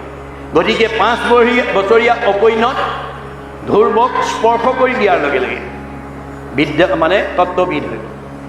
আপোনাৰ সেই সময়লৈকে হৈৰিন্ধি কুজি হৈ আছিল, যি সময়লৈকে কংসৰ কপালত চন্দন পিন্ধাই আছিল। কংস হৈছে অজ্ঞানী আৰু অহংকাৰৰ প্ৰতীক। আমি যেতিয়ালৈকে অজ্ঞানতাক প্ৰশ্ৰয় দি থাকিম, আমি যেতিয়ালৈকে অভিমানী হৈ থাকিম, তেতিয়ালৈকে আমিও হৈৰিন্ধিৰ দৰে কুজিয়ে হৈ থাকিম। হৈৰিন্ধিৰ কুজ কেইটা? 3টা। আমাৰো 3টা কুজতে আমি কুজি হৈ আছোঁ দেই। কি কি কুজ? সত ৰজ তম। সত ৰজ তম 3 গুণৰ 3টা কুজ। গতিকে যে আপোনাৰ যিদিনাখনে কৃষ্ণৰ কপালত হৈৰিন্ধিয়ে চন্দনৰ ফুট দি দিলে, লগে লগে কি হৈ গ'ল? ৰিজু হৈ গ'ল, পোন হৈ গ'ল। মনত ৰাখিব কথাটো। গতিকে এই কোচকেইটা আধ্যাত্মিকভাৱে কি? সত ৰজ তম 3টা গুণ। আমি তিনিটা গুণত যেতিয়ালৈকে থাকিম আমিও পুঁজিয়ে হৈ থাকিম। আজিৰ দৰে ভাগৱত শুনিবলৈ যেতিয়া আহিম, ভাগৱত শুনাৰ লগে লগে আমাৰ তিনিটা কোচ নিৰ্গুণ হৈ যাব দেই।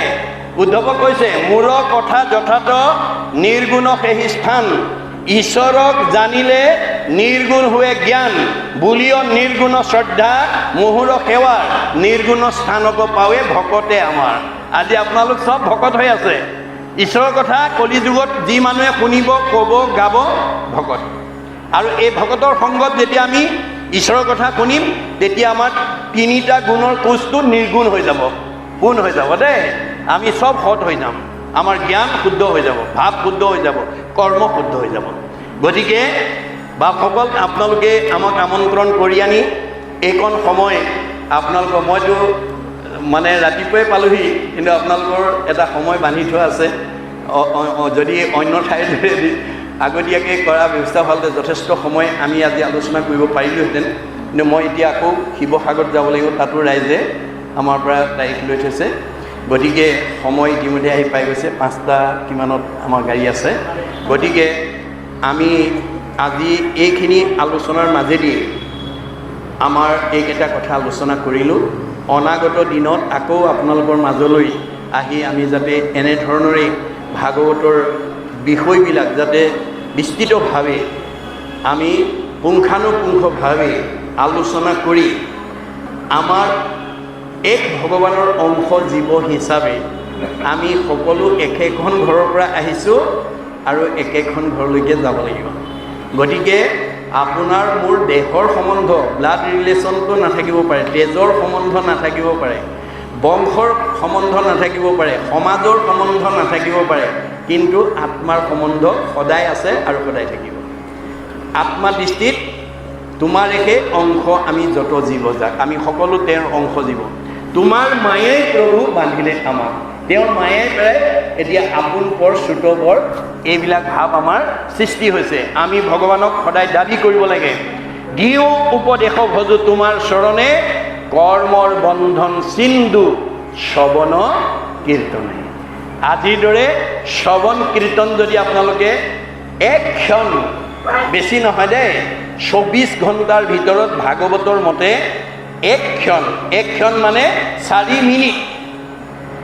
আমাৰ দাৰ্শনিক পণ্ডিতৰ অভিমত এক ক্ষণ মানে 4 মিনিট।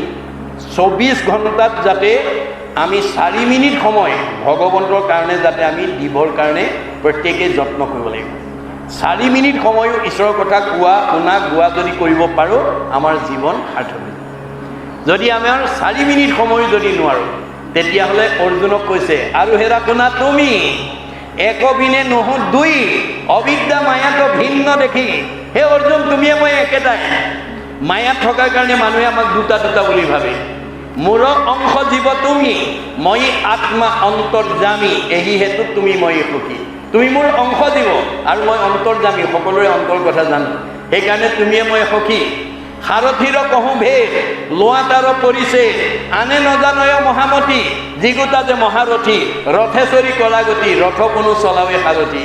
তুমি যিখন ৰথত উঠি মহাৰথী হিচাপে যুদ্ধত অৱতীৰ্ণ হৈছা, কৰ্মত অগ্ৰগতি হৈছা, সেই ৰথখন মই পৰিচালনা কৰি আছোঁ। এই কথা সকলো সময়তে মনত ৰাখিবা। অৰ্জুনৰ ৰথখন যদি কৃষ্ণই পৰিচালনা কৰিছে, আমাৰ ৰথখন কোনে পৰিচালনা কৰিছে? আমাৰ ৰথখনৰ নাম কি? দেহ ৰথ, ঘোঁৰা মন, ইন্দ্ৰী প্ৰাণ সেনাগণ, বিষয় অৰণ্য ভৈলতা। আজি আমাৰ যিজন কৃষ্ণ পৰমাত্মা আমাৰ হৃদয়ত থকাৰ কাৰণে আমি চকুৰে দেখিছোঁ, কাণেৰে শুনিছোঁ, মুখেৰে খাইছোঁ, হাতেৰে কৰিছোঁ, ভৰিৰে গৈছোঁ। গতিকে সেইজনৰ কথা শুনিবলৈ, সেইজনৰ কথা ভাবিবলৈ, সেইজনৰ কথা ক'বলৈ, সেইজনৰ কথা গাবলৈ আজি আমাৰ সমাজত বহুতৰ সময় নাই। যাৰ নাই তাৰ ৰথখন ভালকৈ নচলিব। কৃষ্ণই অৰ্জুনক কোৱাৰ চলে কৈছে, তোমাৰ ৰথখন ঘূনে ধৰিব। কেনেকৈ? অৰ্শ, গুল্ম, পিত্ৰ, কেঁচুমূৰীয়া, মূৰৰ বিষ, পেটৰ বিষ, দাঁতৰ বিষ, কঁকাল বিষ, ভৰি বিষ ইত্যাদি ইত্যাদি। আমাৰ দেহ ৰথত ঘূনে ধৰিব। ভগৱানৰ নাম নোলোৱাজনৰ শৰীৰটো সুস্থ হৈ থাকিব নোৱাৰে। ভগৱানৰ কৃপা বিনে আমি কেতিয়াও শৰীৰটো সুস্থ কৰি ৰাখিব নোৱাৰোঁ। সেইকাৰণে অৰ্জুনক কোৱাৰ চলেৰে আমাক কৈছে আমি যাতে 24 ঘণ্টাৰ ভিতৰত 1 ক্ষণ 4 মিনিট সময়ো যাতে আমি ঈশ্বৰৰ কথা শুনিব পৰা, ক'ব পৰা, গাব পৰাকৈ যাতে আমি আমাৰ পৰিয়ালটো, ব্যক্তিগত নিজৰ জীৱনটো, সমাজখনক যাতে আমি আগবঢ়াই নিব পাৰোঁ। তাৰ কাৰণে আপোনালোক সচেতনসকলে অকণমান যদি কায়িক, মানসিক, বৌদ্ধিক, আৰ্থিক এইবোৰ চব ঈশ্বৰ প্ৰদত্ত, এই ঈশ্বৰ প্ৰদত্ত প্ৰতিভাবিলাক যদি অকণমান তেওঁৰ কাৰণে দিব পাৰে, আপুনি 2 হাতে দিব, তেওঁ 4 হাতে দিব। আপুনি কেতিয়াও অভাৱত কৰিব নালাগে। যদাতি স্বপ্ৰাপ্নতি, মই দিয়া প্ৰতিভাটো মোৰ কাৰণে দিলে মই তোমাক দিমেই আৰু। গতিকে ভগৱানে দিয়া প্ৰতিভাটো যাতে ভগৱানৰ কামত আমি ব্যৱহাৰ কৰিব পাৰোঁ। ভগৱানে কৈছে মই তৃণমূল এটা আত্মা মানে মই, পৰিয়াল মানে মই, সমাজ মানে মই, অনুষ্ঠান মানে মই, প্ৰতিষ্ঠান মানে মই, দল মানে মই, সংগঠন মানে মই, জড়জগত মানে মই, জীৱ জগত মানে মই, নিখিল জগত মানে মই। অহমেবা মে অগ্ৰে ন অন্য সৎ অসৎ পৰম প্ৰচ্ছাদহম যো এইতৈছ যো অৱশিষ্টতে শ্ৰীচয়হম। আদিত মই, মধ্যত মই, শেষত ময়েই থাকিম। তুমি দেখা জগতখন মিছা, জগত মিথ্যা, ব্ৰহ্ম সত্য, ব্ৰহ্মই সঁচা। ব্ৰহ্ম কি? জীৱ ব্ৰহ্ম এইব কেৱলম, জীৱই ব্ৰহ্ম। আমি দৈনন্দিন জীৱনত তৃণমূল এটা আত্মাৰ পৰা পৰিয়াল, সমাজ, অনুষ্ঠান, প্ৰতিষ্ঠান, দল, সংগঠন, জড়জগত, জীৱ জগত সকলোৰে যাতে উপকাৰৰ কামত আমি যাতে এই শৰীৰটো লগাব পাৰোঁ, মনটো লগাব পাৰোঁ, বুদ্ধিটো লগাব পাৰোঁ, আমাৰ প্ৰয়োজন হ'লে অকণমান আৰ্থিক সহায় আগবঢ়াব পাৰোঁ, তাৰ প্ৰতি সজাগ হ'লেই আমাৰ এই ভাগৱত শুনাৰ সাৰ্থকতাটো হ'ব। সকলোলৈকে মই ভগৱানৰ ওচৰত মংগল কামনা কৰি এই দুআষাৰ কথাই আজি মানে ব্যাখ্যাৰ সামৰণি মাৰিছোঁ। অময়ী পাঞ্চ বৰিষৰ কিশোৰ পঠিত অজাহাৰ প্ৰসাদে মই ভৈলো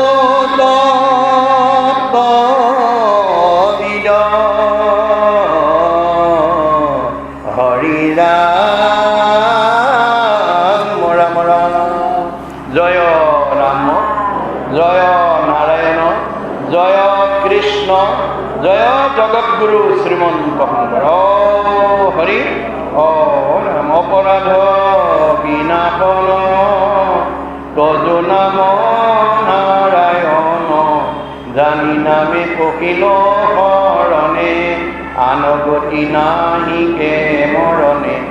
অপৰাধ ক্ষমা কৰি তুমি দয়াশীল হৰি, মোক ৰক্ষা কৰি ওচৰণে ৰাম, মোক ৰক্ষা কৰি ওচৰণে। হৰি ৰাম।